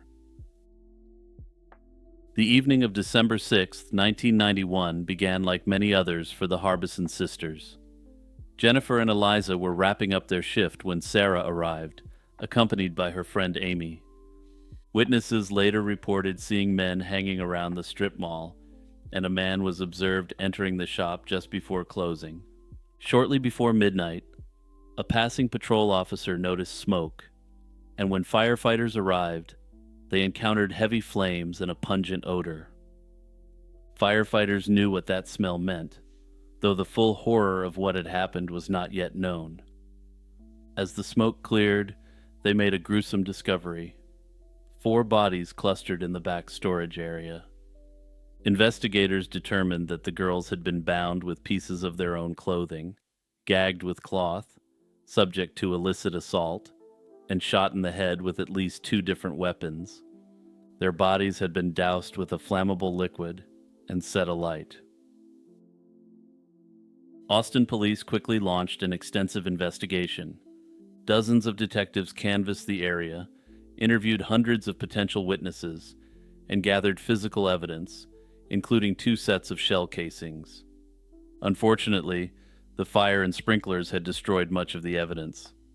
DNA technology was in its infancy, and investigators didn't have the tools that would later become standard. Frustration grew as leads stalled, and in the weeks following the attacks, police released composite sketches of 2 men seen near the yogurt shop. Tips poured in, leading investigators to interview a wide range of individuals, from drifters to disgruntled employees. Among those arrested was a 16-year-old named Maurice Pierce, who was found carrying a weapon at a mall 2 days after the attack. Ballistic tests eventually showed this weapon hadn't been used in the commission of the crime. However, Pierce told police he and 3 friends, Michael Scott, Robert Springsteen, and Forrest Wellborn, were all involved. Over the next few years, these 4 men, then teenagers, became the focus of the case. The investigation suffered from tunnel vision and controversial techniques, and in retrospect, the techniques appear to have been designed to get a confession rather than the truth. Detectives interrogated the suspects repeatedly, sometimes for hours without lawyers present. Michael Scott and Robert Springsteen eventually confessed, implicating each other and describing details that some investigators believed only the perpetrators would know. Critics argued the confessions were coerced, and Springsteen had developmental difficulties, and Scott had been threatened by detectives with the big state-sponsored DP. In 1999, a new investigative team revived the case, and all 4 men were arrested. Prosecutors charged Scott and Springsteen with a capital offense, while Pierce and Wellborn faced lesser charges. Springsteen was convicted in 2001 and Scott in 2002, each sentenced to life in prison. From the outset, the convictions were controversial, and defense attorneys argued that the confessions were inconsistent. They also argued that they contradicted physical evidence and were obtained under duress. Further, there was no DNA linking the men to the crime, and the weapons used in the crime were never recovered from this group. In 2006 and 2007, appellate courts reversed Springsteen's and Scott's convictions, citing improper use of co-defendants' confessions. However, the authorities were still free to bring the case against them again, given the decision on appeal. Further, DNA testing revealed that none of the 4 men were involved in the indecent assaults that took place on the victims. While this didn't necessarily mean they weren't involved, and there could have been an unknown 5th man, this made the confessions even less logically coherent. Prosecutors ultimately acknowledged they no longer had enough evidence and dropped the charges in 2009. Michael Scott and Robert Springsteen walked free after spending nearly a decade in prison. Maurice Pierce, who maintained his innocence, was eliminated by an Austin police officer during an unrelated altercation in 2010, putting an end to any questions about his role. Forrest Wellborn was never tried for his alleged role in the attack on the girls at the yogurt shop, despite having been initially charged in relation to the events. With the functional exoneration of the original suspects, the case returned to square one. Investigators continued to pursue leads, but the trail grew cold, and in 2017, the Austin cops established a team to get justice for the slain girls. However, the initial hit from this case wouldn't be from genetic genealogy, as some might have suspected, but rather from a shell casing retrieved from the scene. And full disclosure here, when I had someone in the comments tell me that this case had been solved, I immediately thought it was going to solely be due to forensic genetic genealogy. In July 2025, Detective Daniel Jackson resubmitted the casing to the National Integrated Ballistic Information Network. Advances in 3D scanning and an expanded database allowed NIBIN to find matches that earlier tests missed. When Jackson's request returned a hit, it linked the Austin casing to an unsolved 1998 double slaying in rural Kentucky. Importantly, that slaying also involved an illicit assault, and there was biological evidence left behind that irrefutably tied the perpetrator to the scene. The Kentucky case involved a very similar weapon, further raising the possibility that the same weapon had been used in Austin. The NIBIN hit was a pivotal moment, and Austin cold case detectives reached out to Kentucky investigators and shared the DNA profile they had. The two jurisdictions shared what they had, and the two profiles matched. In August 2025, a South Carolina state lab located a matching genetic profile in an unsolved 1990 slaying. The match pointed to Robert Eugene Brashers, a serial predator who had been identified through forensic genealogy in 2018. Brashers had reserved his final bullet for himself, and he voluntarily ended his own spree in 1999, leaving behind a trail of unsolved crimes. Interestingly, the ballistic testing on the weapon Brashers used in that last act would later be confirmed to be the one he had used to take some of the victims' lives at the yogurt shop. On September 29, 2025, Austin police held a press conference to announce that they had finally solved the yogurt shop case. Robert Eugene Brashers was born in 1956 and spent much of his life drifting across the American South. He had a history of violence, indecent assaults, and burglary, and was known for his extreme violence. In 1985, he shot his neighbor during a dispute in Alabama, and later, he was linked to several unsolved slayings. As of right now, he is confirmed to have slain at least 7 people, and is believed to be responsible for many other crimes as well. In January 1999, Brashers was arrested in Missouri for unlawful possession of a weapon and was suspected of kidnapping. He was released on bond and fled, but the U.S. Marshals successfully tracked him to a motel in Kennett, Missouri. It was there, during a last stand, that he chose to give himself the DP in that hotel room. Although investigators have identified Robert Brashers as the main perpetrator, questions remain. Police have hinted that at least 2 men committed the crime, because 2 different weapons were used, and witnesses reported seeing more than 1 man near the shop. Brashers may have worked with an accomplice who remains unknown. Some believe that Brashers met the accomplice in the months before the crime. He had previously been stopped by Border Patrol near Del Rio, Texas, just 2 days after the attacks while traveling with an unidentified male. The man's identity has never been confirmed, and it's unclear if there was a DNA profile from the man recovered from the scene. Another question revolves around why Brashers targeted the yogurt shop. Unlike his other crimes, which involved break-ins at private homes, the yogurt shop was a high-risk public space. Some speculate that Brashers and his accomplice intended to rob the shop and then encountered the girls. Others think that the girls were the primary targets, perhaps after being stalked. Brashers has a history of disturbing and illicit violence even outside of this, so it's possible that he may have linked up with another serial predator. Further, the speculation that there may have been more than one offender is supported by logistic considerations. Controlling 4 victims, binding them, and carrying out the horrible acts would have been significantly more difficult for a single person than for 2 men.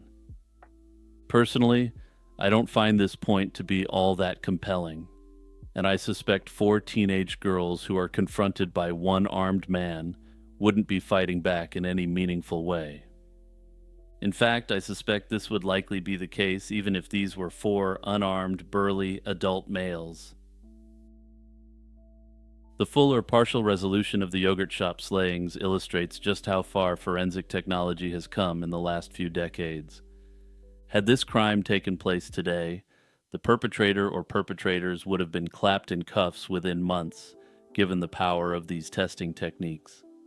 But perhaps more poignantly, it's unlikely that the 4 innocent victims would have ever met this end at all.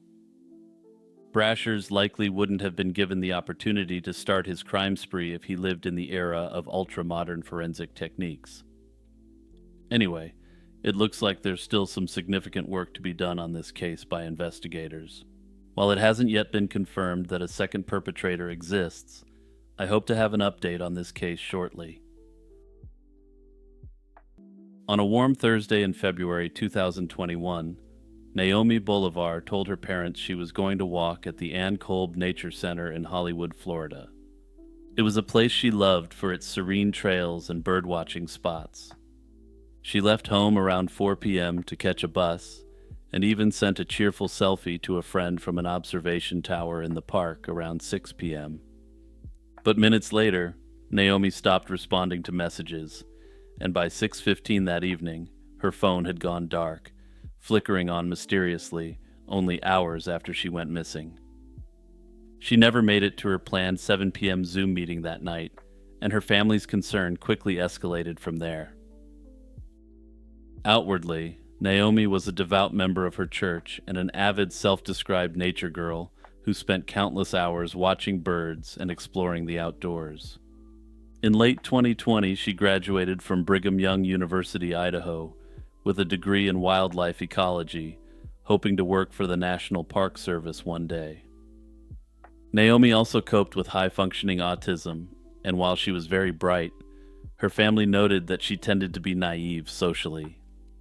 By early 2021, she was living at home, searching for jobs. She was disappointed about missing out on an internship at Everglades National Park, but she was already applying to other opportunities and stayed optimistic. February 11th, 2021, started like any other day for Naomi. That afternoon, she told her mother she needed some fresh air and planned to visit the nearby nature preserve to clear her head. Surveillance footage later confirmed Naomi boarded a Broward County bus alone around 4:30 that afternoon. She was seen disembarking near the Ann Kolb Nature Center along the Intracoastal Waterway. For the next hour or so, Naomi wandered the trails and took in the scenery. At about 6 p.m., she was at the park's observation tower enjoying the view. She took a selfie from that vantage point and sent it via Snapchat to a close college friend in another state, texting casually about her day. Nothing seemed amiss in their conversation. It was just a normal, casual exchange, according to the friend. However, shortly after that 6 p.m. check-in, all communication from Naomi ceased. By 6:15 p.m., she was no longer replying to her friend's messages, and attempts to call her phone went straight to voicemail. The sudden silence was alarming given how responsive Naomi typically was. She had planned to attend a young adults Bible study on Zoom at 7 o'clock. When her brother texted to ask where she was, there was no reply. Around 7:30, Just 30 minutes after that Zoom meeting was supposed to begin, they contacted the Hollywood Police Department and reported their daughter missing. Now, I'm all for early reporting of missing people, but this does seem quite unusual to me. At least from what's publicly known, she hadn't responded to some text messages, and she was 30 minutes late for a non-essential Zoom meeting. Personally, I would still be thinking along the lines of maybe her phone ran out of battery as she lost track of time by 7:30. That said, given her diagnosis of autism, this may explain why her family was so eager to report her missing immediately. Police sprang into action surprisingly quickly given the timeline, and again I have to assume that this may have been due to the fact that Naomi is autistic. Officers hurriedly scoured the darkening park and surrounding areas that first night, but a 2-hour search under floodlights yielded nothing. By the next morning, dozens of volunteers, many from Naomi's Mormon church, were out canvassing the area and handing out flyers. They plastered missing person posters on street corners and trekked through the trails, desperate to find any clue of Naomi's whereabouts. Her father, Jose, scoured the area day and night on his own, methodically logging each place he searched as he refused to give up. Eventually, law enforcement also deployed canine units, drones, and helicopters to scour the 1,500-acre nature preserve. Despite these massive efforts, nothing turned up. No discarded belongings, no signs of a struggle, and no witnesses who saw her leave the park. Naomi had vanished into thin air among the mangroves and marshes she loved. Investigators did turn up a couple of puzzling clues, though none led to a resolution. Hollywood police discovered that on the night of February 11th, Naomi's cell phone pinged a tower near the Hollywood Beach boardwalk around 11. This was roughly 3 miles south of the nature center. Officers rushed to that area, but they found no sign of Naomi, and shortly afterward, her phone either died or was switched off. In the weeks that followed, there was no activity on her bank account or social media, suggesting she never accessed money or contacted anyone online after she vanished.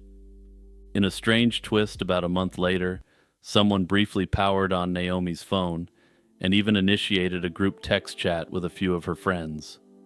However, the person who did this sent no messages and then shut the phone off again, never to turn it back on again. This bizarre event raised hopes that Naomi might still be alive, or at least that someone had her phone, but ultimately it revealed nothing. Some have suggested, including a private investigator hired by her family, that Naomi left on her own accord to start a new life. This idea gained significant traction because weeks passed with no evidence of kidnapping or any crime whatsoever. Notably, the National Missing Persons Database entry says that the authorities don't believe that foul play was involved in this case, but I'll be coming back to that shortly.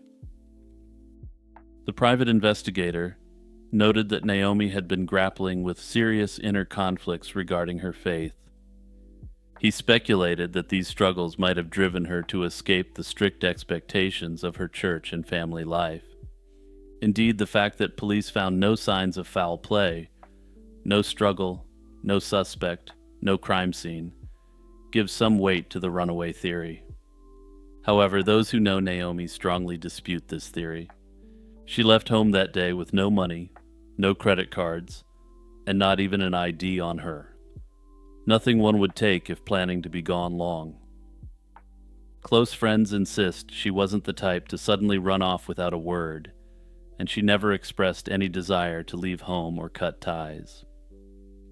That said, if she had been doubting her Mormon faith and her involvement in that community, it seems unlikely to me that she would be expressing those ideas to true believers. There are a number of credible theories about what happened to Naomi. Naomi's loved ones have feared from the start that a predator might have crossed her path that day.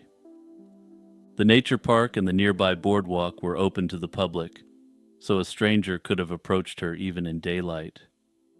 Given Naomi's trusting nature, her social maturity was akin to that of a young teenager according to her family, She might have been especially vulnerable to manipulation or deceit.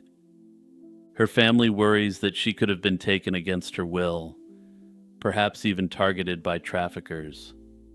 However, investigators haven't uncovered any solid evidence to confirm an abduction and clearly doubt this theory, putting them at odds with the family.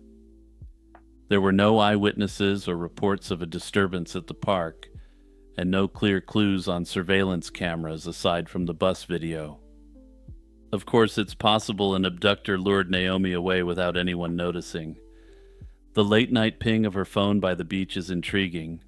Maybe someone drove her or at least moved her phone to that spot, but it ultimately revealed nothing concrete. Another theory is that Naomi's disappearance resulted from a tragic accident in the wild. The Ankolb Nature Center is full of mangrove thickets and waterways, and it's possible she wandered off the trail and got into trouble out of sight. She might have slipped, fallen into water, or even encountered a dangerous animal. But this scenario seems less likely given what followed. The intensive searches with dogs, drones, and volunteers found no trace of Naomi within the park. Moreover, her phone's later location near the boardwalk suggests she did make it out of the preserve that evening, or at the very least, her phone did. Unless something or someone carried her phone there without her, it implies Naomi left the park area, one way or another. While an accident can't be completely ruled out, most view it as unlikely due to the lack of evidence and the phone data pointing away from the wilderness. While it's completely speculative at this time, others suggest that she was a voluntary runaway.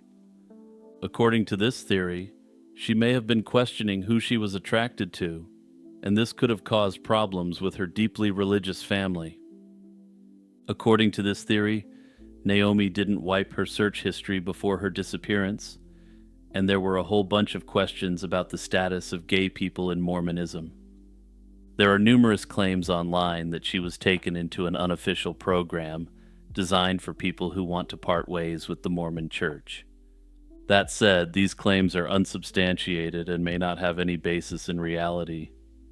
However, I find this highly unlikely, given that there's an active Name Us database entry for her case. This database is run by the Department of Justice and is designed to be used by law enforcement to share information on missing people. Naomi was an adult when she went missing, and there's nothing stopping an adult from simply leaving. If she left voluntarily through such a group, as has been speculated, I don't see why they wouldn't have simply reached out to the authorities to call off the search. Nearly 5 years later, Naomi Bolivar's fate is still unknown, and her case remains an unsolved mystery. Hollywood police say they have never closed the investigation and still welcome any new tips as to her whereabouts. On a warm summer night in 2012, in the quiet town of Palmyra, Pennsylvania, 21-year-old Courtney Stufer vanished from her apartment without a trace. Her green car was still parked outside with the windows down, and inside her home were eerie signs of sudden absence. Her purse, full with her cash and phone, lay by the bed. Her shoes and keys sat by the stairs, and even her dog was left behind. Everything of hers remained, except Courtney herself. The night leading up to Courtney's disappearance was chaotic, to say the least. It began around 9 on July 28, 2012, when police arrived at the Palmyra apartment she shared with her boyfriend, Brad Herr, to break up a loud party. Officers found underage drinking and arrested Brad, who was under 21 and on house arrest, infuriating Courtney and causing tensions with her neighbors. She believed her neighbors, particularly 45-year-old Todd Saksek, had tipped off authorities. Later that night, hoping to cool off, Courtney went out with friends. She met up with 29-year-old Cody Pruitt and others at a bar in Hummelstown, then continued on to downtown Harrisburg. Around closing time, Courtney got into a heated argument with another patron's girlfriend at a club and was kicked out by security. After regrouping, this group of rowdy friends headed back to Palmyra. Cody, the designated driver, dropped everyone else off and then followed Courtney to her apartment around 3 to make sure she got home safely. Almost immediately upon returning home, Courtney became embroiled in another confrontation with her neighbors. Still angry about her boyfriend's arrest, she accused the downstairs couple and Todd of calling the cops on her. The shouting escalated enough that a neighbor called 911 at about 3:12, even claiming Courtney had kicked Todd during the fray. Police arrived by 3:15 and broke up the drunken shouting match, ordering everyone back inside. Courtney and Cody retreated to her apartment, but the peace was short-lived. At 4:12 a.m., Todd phoned police yet again to complain that Courtney was stomping and screaming in her apartment to antagonize him. Officers returned around 4:30 a.m. to find an oddly quiet scene. Todd met them outside, but when police knocked on Courtney's door, no one answered. The lights were off and nothing seemed amiss. They only heard her dog woofing it up briefly when they knocked. "And yeah, you heard me," I said, woofing it up. With no sign of trouble, the officers left at 4:36 that morning, unknowingly becoming the last people to potentially document any trace of this aggressive woman. That Sunday, July 29th, alarm bells rang when Courtney missed a planned meetup with her family and failed to answer her phone. By evening, her mother went to check on her. Courtney's car was out front, and the apartment door was unlocked. Inside, all of Courtney's personal belongings, her cell phone, purse, money, keys, even the cigarettes she couldn't live without, were still there. Worse still, her dog was alone in the apartment, apparently abandoned there. There were no signs of any struggle or forced entry. Courtney herself was simply gone. Her family reported her missing to Palmyra police on July 30th, when she still hadn't turned up. Law enforcement sprang into action.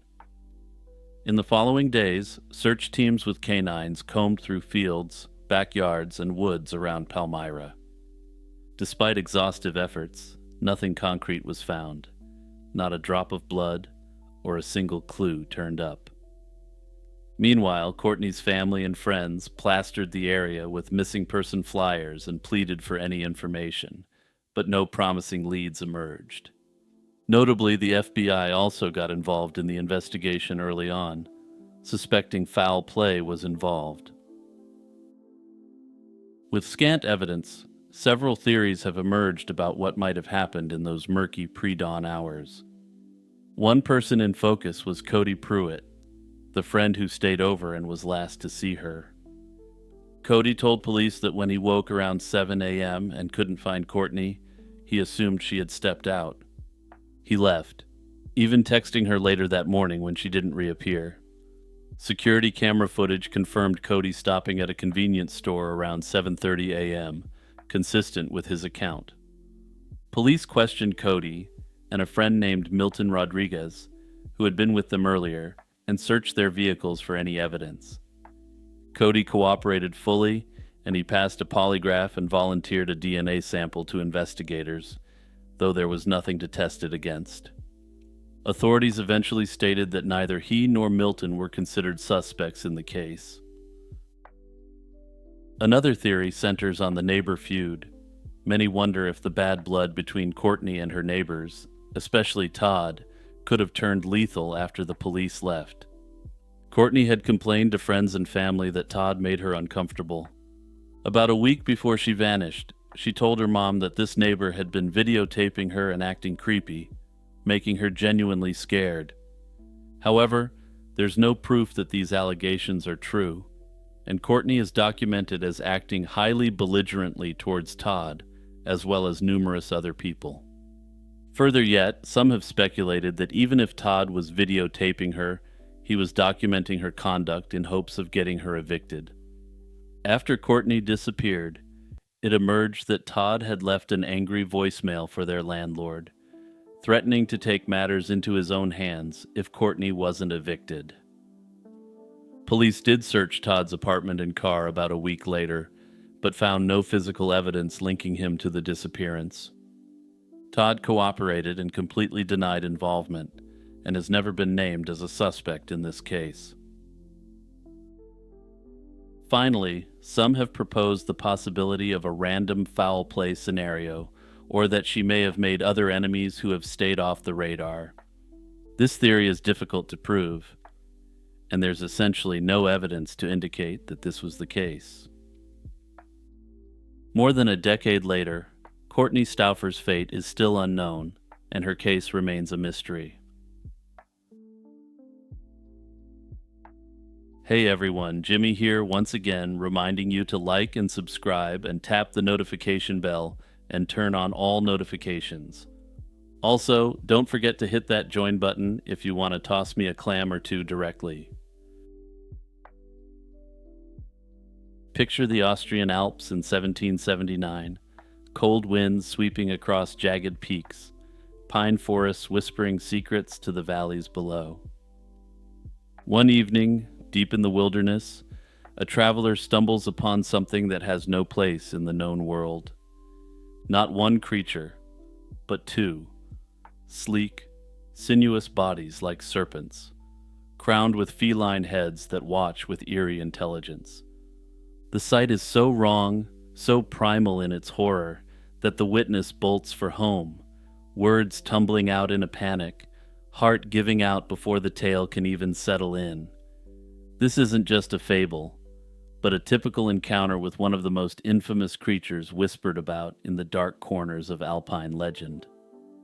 Half cat, half dragon, all nightmare, it stalks the boundary between myth and nature, leaving behind claw marks and strange tracks.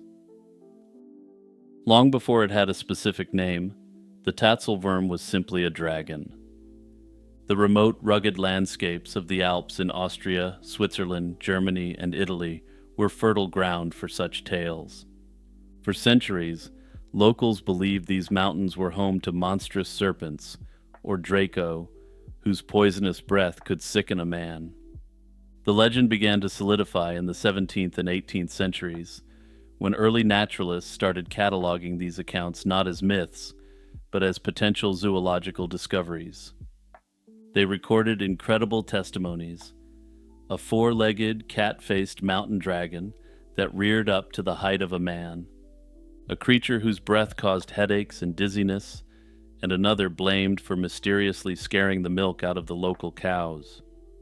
While later generations would ridicule these scholars for their credulity, they were operating in an era before the firm line between natural and supernatural had been drawn. They were treating these sightings with an open-mindedness expected of the time, and after all, they existed in a time where something like an okapi would have been a fantasy creature. Sifting through centuries of eyewitness accounts reveals a creature of startling contradictions. Its body is almost always described as serpentine or lizard-like, but its size varies wildly, from a manageable 2 feet to a terrifying 7 feet or more in length. The body itself is often called thick and stubby, with skin that could be smooth and whitish or covered in dark scales so tough that one hunter claimed his knife couldn't pierce it. The biggest inconsistency lies in its limbs. The most common description is of a creature with 2 powerful clawed front legs but no hind legs, forcing it to slither along the ground. Yet other reports claim it has 4 small, almost useless legs, while some accounts insist it has no legs at all. This lack of a consistency has always been a major hurdle for those trying to prove its existence. Despite these variations, one feature remains uncannily consistent: its head. Over and over, witnesses describe the Tatzelwurm as having the face of a cat, complete with a rounded head and large, piercing eyes. In 1828, a peasant supposedly found a carcass, but it was lost in transit to a professor, as tends to happen when you find a cat dragon, I suppose. The legend leaped from folklore to front-page news in 1934 with the publication of the Balkan photograph. A Swiss photographer, known only as Balkan, claimed he was trying to take a picture of a log when it suddenly moved. He snapped a photo that appeared to show the blunt, lizard-like head of a strange creature peeking out. Also, if you're one of those people who just listen, check this thing out now, and tell me if you're seeing a cat-faced dragon here or not. The public was captivated, and the newspaper even sponsored an expedition to find the beast. But the search turned up nothing, and interest quickly died down. The photograph is now widely considered a hoax, likely a cleverly staged model. Personally, though, I have to believe it's literally just a weird-looking log, or potentially even a decaying fish, rather than a model. I mean, if you were going to use an actual model, you'd probably want to make it look like the creature as it's described. Notably, the most recent rash of sightings occurred in the German-speaking part of northern Italy, South Tyrol, in 2009. For all my tennis fans in the audience, this is the place that my boy Yannick Sinner is from.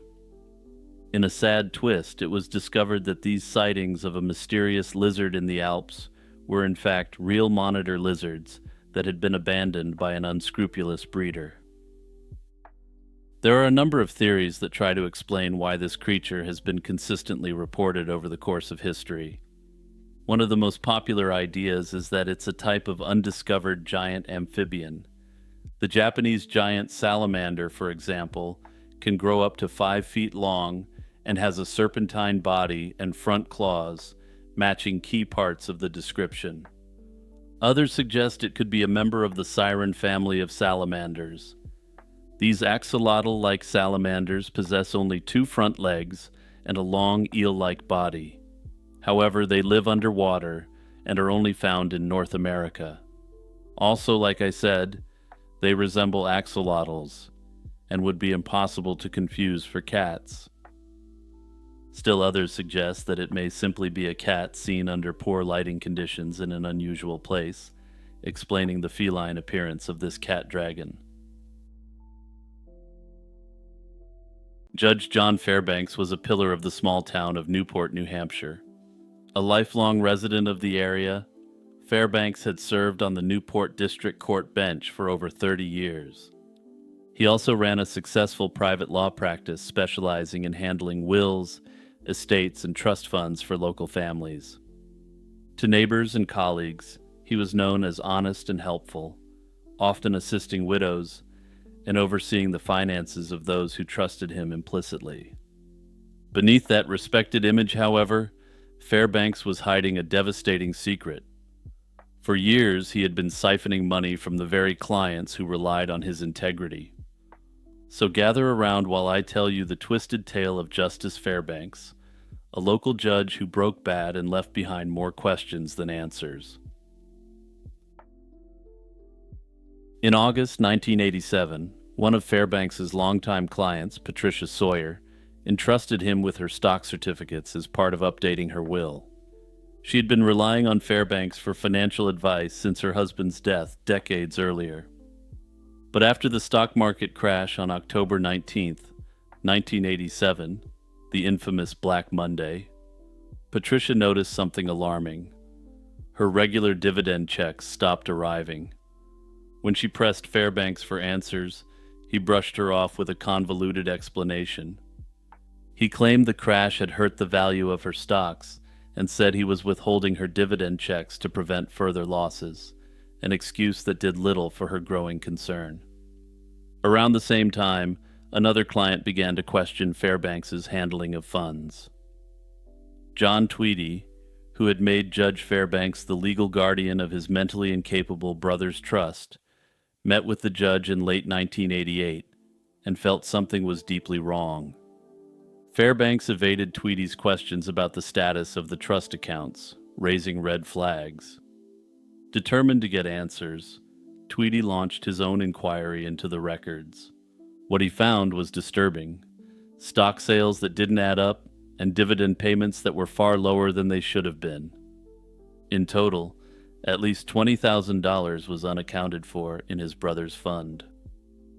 Armed with evidence of apparent theft, Tweedy went to the police and reported Judge Fairbanks in early 1989. Law enforcement investigators soon discovered that these were not isolated incidents. As they dug into Fairbanks's finances, they were astonished at what they found. Despite the judge earning a substantial sum of money, they found that he was living far beyond his means in a way that was completely incomprehensible. To give just one example, it turned out Fairbanks owned numerous lavish houses. This lifestyle only made sense if he had an income well above his judicial appointment and the income he derived from his small part-time law practice. However, even then, he had his defenders, with many believing he was simply a brilliant investor, or that perhaps he had more family money than he had let on. But then things started to get even more suspicious, and he began to take actions which would alarm even his supporters. In June 1989, under growing scrutiny, the 66-year-old Fairbanks abruptly resigned his judgeship after more than 3 decades on the bench. He retreated to his summer house in Maine, while authorities expanded their investigation into his client accounts. Once John Tweedy's accusations became public, the floodgates opened. Other clients of Fairbanks came forward with their own tales of missing money. Patricia Sawyer herself discovered that Fairbanks had been moving her assets without permission. By the time she confronted the truth, Patricia had lost an estimated $500,000 of her investments to Fairbanks's dealings. Case by case, the pattern became clear. Judge Fairbanks had been systematically draining the accounts of the people who trusted him. The judge had specialized in quote-unquote helping widows and disabled people, a fact which he was lauded for. However, in retrospect, this almost certainly meant that this financial predator likely saw these people as vulnerable prey to take advantage of. By late 1989, investigators concluded that Fairbanks's embezzlement was staggering in scope. For perhaps 20 years, he had been stealing his clients' funds to enrich himself. Early estimates put the theft at about $1.8 million over a 6-year period. But as more victims emerged, authorities feared the true total was far higher. Some investigators believed he had stolen upwards of $10 million through dozens of fraudulent transactions over 2 decades. Since the thefts occurred over the course of 20 years, it's impossible to say what the inflation-adjusted value of this was. However, even if we assume every cent was stolen in 1989, which it wasn't, this amount is still $25 million adjusted for inflation. The respected local judge had, in essence, robbed his community on a massive scale. In the fall of 1989, the New Hampshire Attorney General's office prepared to bring Fairbanks to justice. Investigators even spoke with the former judge at his Maine retreat as they built the case, and Fairbanks tentatively agreed to come in for a formal meeting with prosecutors. But when the day came, he never showed up. Sensing that Fairbanks might try to run, authorities moved quickly to finalize charges. On December 28, 1989, a Sullivan County grand jury indicted John C. Fairbanks on 4 counts of theft. The indictments detailed more than 100 instances in which Fairbanks had written checks, transferring money from his clients' accounts into his own. A warrant was immediately issued for the ex-judge's arrest. By the time police arrived to serve the warrant, John Fairbanks had already vanished. Within 24 hours of the indictment, he staged his disappearance. On December 29, 1989, Fairbanks's pickup truck was found abandoned near his Maine home, with no sign of him at the scene. The 66-year-old judge had seemingly disappeared into thin air overnight, alongside all of his ill-gotten gains. The sudden disappearance stunned both law enforcement and the community. Newport residents, already reeling from the revelations of Fairbanks's crimes, now had to absorb the shock that their former judge was officially a fugitive from justice. Fairbanks's flight from justice set off a massive investigation spanning multiple states and eventually multiple countries. New Hampshire authorities enlisted the help of federal agents as they chased leads on the missing judge. Early on, there were few solid clues. The case went cold for a time, a major setback for investigators who had worked for 2 years to build the fraud case only to have the suspect slip through their fingers. To generate new leads, law enforcement turned to the public and leveraged the audience of some of the most popular TV shows of the time. In 1991, Unsolved Mysteries featured the case, reenacting the judge's disappearance and asking viewers for tips. The following year, America's Most Wanted also spotlighted Fairbanks. These broadcasts yielded a flurry of calls and sightings, but none led to Fairbanks's capture. Privately, investigators suspected that Fairbanks had fled far beyond New England. With his knowledge of the legal system and access to untold amounts of wealth, he could have established a new identity with relative ease. One theory was that he might have crossed the nearby Canadian border soon after ditching his truck in Maine. However, if that was true, he managed to cover his tracks effectively. For years, every promising lead turned into another dead end. The search for the once respected judge became one of New Hampshire's most frustrating fugitive cases, and locals began to question if he would ever be brought to justice. But the disgraced judge couldn't run forever, and this question was finally answered in the spring of 1994. In late March of that year, Las Vegas police received a call from the sprawling MGM Grand Hotel regarding a guest who hadn't checked out.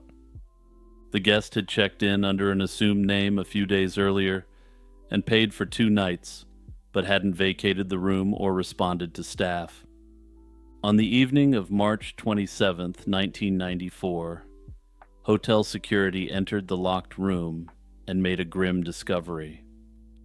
The man inside was dead, and a note was taped to the bathroom mirror. It didn't take long for authorities to confirm the man's identity. It was John Fairbanks, ending his 4-year run as a fugitive in a hotel room on the other side of the country. He was 70 years old. Fairbanks had checked into the MGM Grand on March 24th under the alias Richard Mansfield, a false identity he'd been using while on the run. The coroner ruled that he did it by himself, using asphyxiation, bringing the international manhunt to an abrupt end. With Fairbanks's death, investigators began to piece together how he had evaded capture for so long.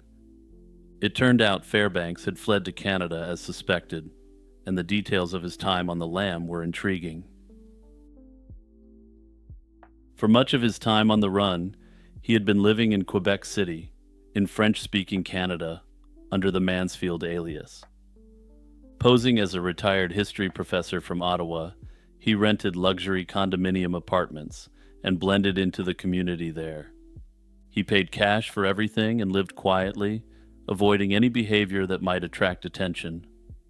What finally drove Fairbanks to surface in Las Vegas remains a matter of speculation. In the days after his death, the New Hampshire Attorney General's office revealed a crucial detail. Fairbanks may have panicked after spotting someone familiar in the casino. Las Vegas was hosting a law enforcement conference that weekend, and among the attendees was one of the very investigators who had pursued Fairbanks's case back in New Hampshire. Authorities believed that Fairbanks, while walking through the bustling MGM Grand Casino, saw the investigator, a face he recognized, and thought the net was closing in.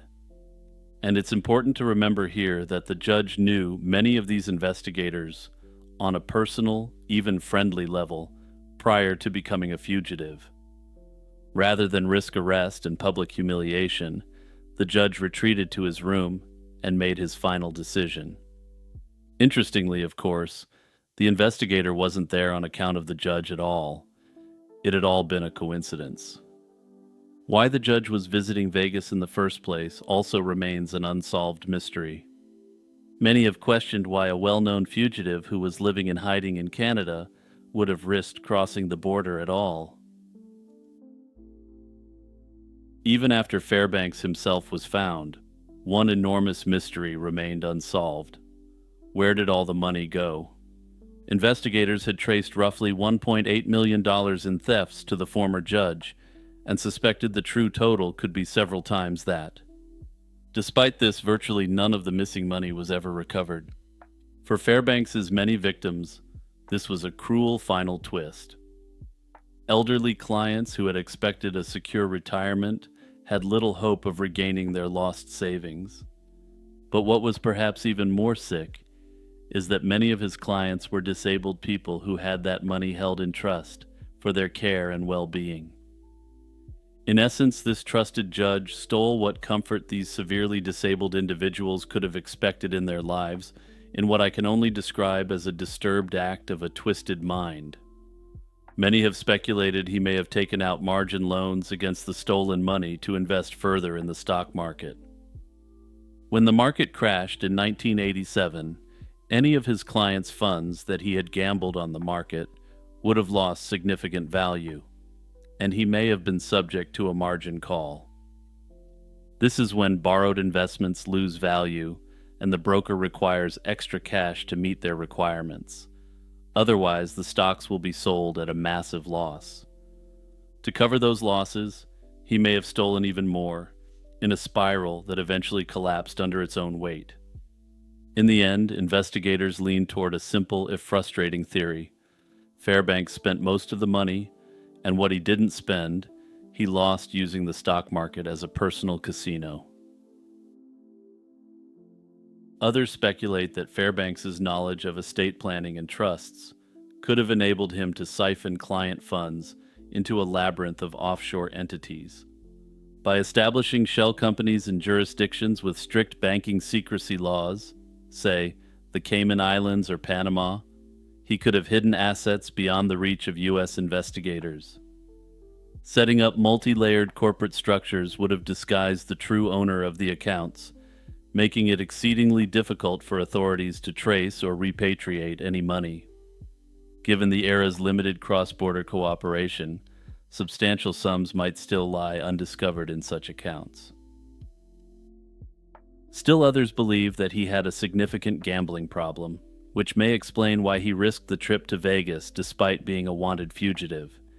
Over many years, he may have been withdrawing from his clients' accounts to fund his gambling addiction, and then continued to withdraw more, believing he could cover these losses. When new money stopped flowing in due to the 1987 market crash, his entire scheme may have collapsed. Whatever the truth is, the whereabouts of the money stolen by Judge John Fairbanks will likely remain an unsolved mystery. The air inside Pete Maxwell's ranch house was thick and still, just after midnight on July 14th, 1881. Outside, in the oppressive New Mexico heat, Lincoln County Sheriff Pat Garrett and his two deputies, John Poe and Thomas McKinney, waited in the shadows. Garrett slipped inside, leaving his men on the porch, and moved through the darkness to Maxwell's bedroom. As he began to question Maxwell about the whereabouts of a certain high-profile fugitive, a figure appeared in the doorway. Barefoot and carrying a butcher knife, the man hadn't come to attack. He just wanted a slice of that sweet late-night beef. He spotted the deputies outside, pulled out his revolver, and recoiled into the dark room, calling out for the men to identify themselves. Then things went eerily quiet for a moment, before two blasts rang out in the dark. There was a brief strangling gasp and then nothing. This was the moment the law and history recorded the death of one of the Old West's most famous outlaws, a man known as Billy the Kid. Yet, for a story that appeared to have been ended with such finality, it refused to stay buried. The very circumstances that Garrett would describe as a stroke of luck were the same ones that made his story vulnerable to doubt. His deputies, waiting outside, were documented to have been initially skeptical that the dead man was the famous outlaw. This ambiguity, born in the same instant as the Kid's official death, provided the fertile ground for one of the Old West's most persistent legends. To this day, many question whether Billy the Kid escaped and survived, living on into old age despite all the odds. Before he was a legend, Billy the Kid was Henry McCarty, born in a New York slum to Irish immigrants around 1859. And if you're wondering how he came to be known as Billy, well, by the 1870s, he was going by the alias William Bonney. His early life was a westward drift with his mother Catherine that ended in Silver City, New Mexico. When she died of tuberculosis, as was the style at the time, the orphaned teenager was cast adrift, working odd jobs before his first arrest for stealing cheese. Physically, he wasn't much to look at, but he possessed a disarming charisma. He loved to sing, dance, drink, and gamble to excess, and was described as being the life of the party. He was also fluent in Spanish, which made him fit in much easier with the population of New Mexico.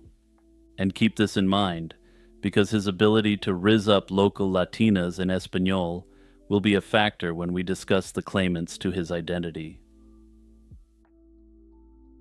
This charm, however, was paired with a quick and lethal temper. His transformation into a wanted outlaw was forged in the crucible of the Lincoln County feud. This brutal conflict began as a more traditional fight between an established merchant faction, the Murphy-Dolan Company, and a newcomer, John Tunstall. The kid worked for Tunstall, and when his employer was slain by a posse allied with the Murphy-Dolan faction, he didn't pack it up and go home. He joined a deputized posse called the Regulators to hunt down those who had slain Tunstall, believing he was an agent of justice in a territory where the law was corrupt. The whole thing degenerated into a tit-for-tat slaughter, and eventually the kid cut down a lawman, making him a wanted man. Later, Old West legends would claim he was one of the deadliest outlaws, having taken 21 lives in his 21 years on Earth, though this is now believed to be an exercise in myth-building. That said, don't get mistaken and think Billy the Kid wasn't a dangerous man. Despite only making it to our modern drinking age, he was directly involved in the elimination of at least 9 men, and that's just what's been documented and confirmed. After being captured by Pat Garrett and sentenced to hang, the kid cemented his legendary status with a daring escape from the Lincoln County Courthouse. In the process of the escape, he eliminated 2 lawmen, including shooting one of them in the back as he tried to escape. This jailbreak made him a folk hero to some, while others viewed him as a cold-blooded monster who had to be eliminated immediately. Decades after the shots in Maxwell's bedroom, men emerged claiming the story was a lie. The 2 most famous claimants offered compelling, if deeply flawed, narratives that have captivated believers ever since.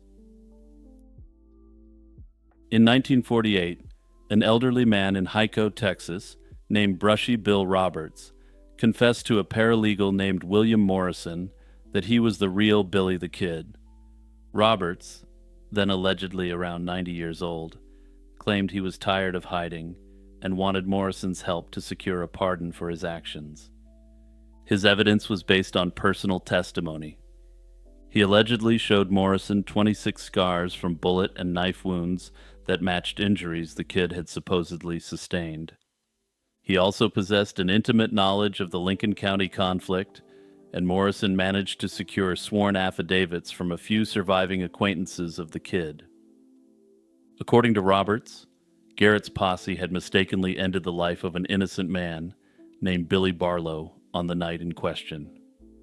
In this version of events, Billy the Kid took this opportunity to escape and assume a new identity, eventually transforming into Brushy Bill the Prospector. However, the case for Brushy Bill quickly falls apart under scrutiny.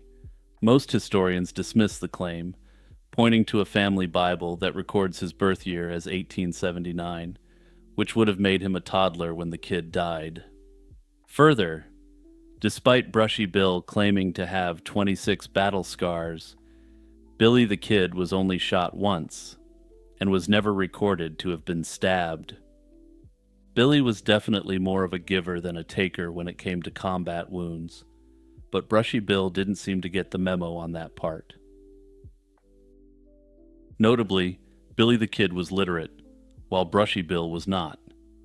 Further, Billy the Kid spoke Spanish at a native level fluency, and he is well documented as having used this linguistic proficiency to win over the local ladies and chill with bad hombres. Further, Roberts had previously claimed to be a member of the Jesse James gang, suggesting a pattern of adopting notorious identities. Some modern analyses even propose his case was an extreme form of celebrity worship, where his own identity had merged with that of the famous outlaw he admired. In essence, he was so obsessed with these Wild West figures that he may have developed a real, though completely delusional belief that he was one of them. Notably, the corpses of the man who Pat Garrett said was Billy the Kid and Brushy Bill are still available for testing, though the authorities have blocked exhumation efforts. The claim of John Miller is more mysterious and is built on a foundation of circumstantial evidence and secondhand stories. Miller, a farmer who died in Arizona in 1937, never made a public claim, but friends and family insisted he was the kid. According to them, he wouldn't admit it when sober, but when he got absolutely blotto, he would sing like a canary.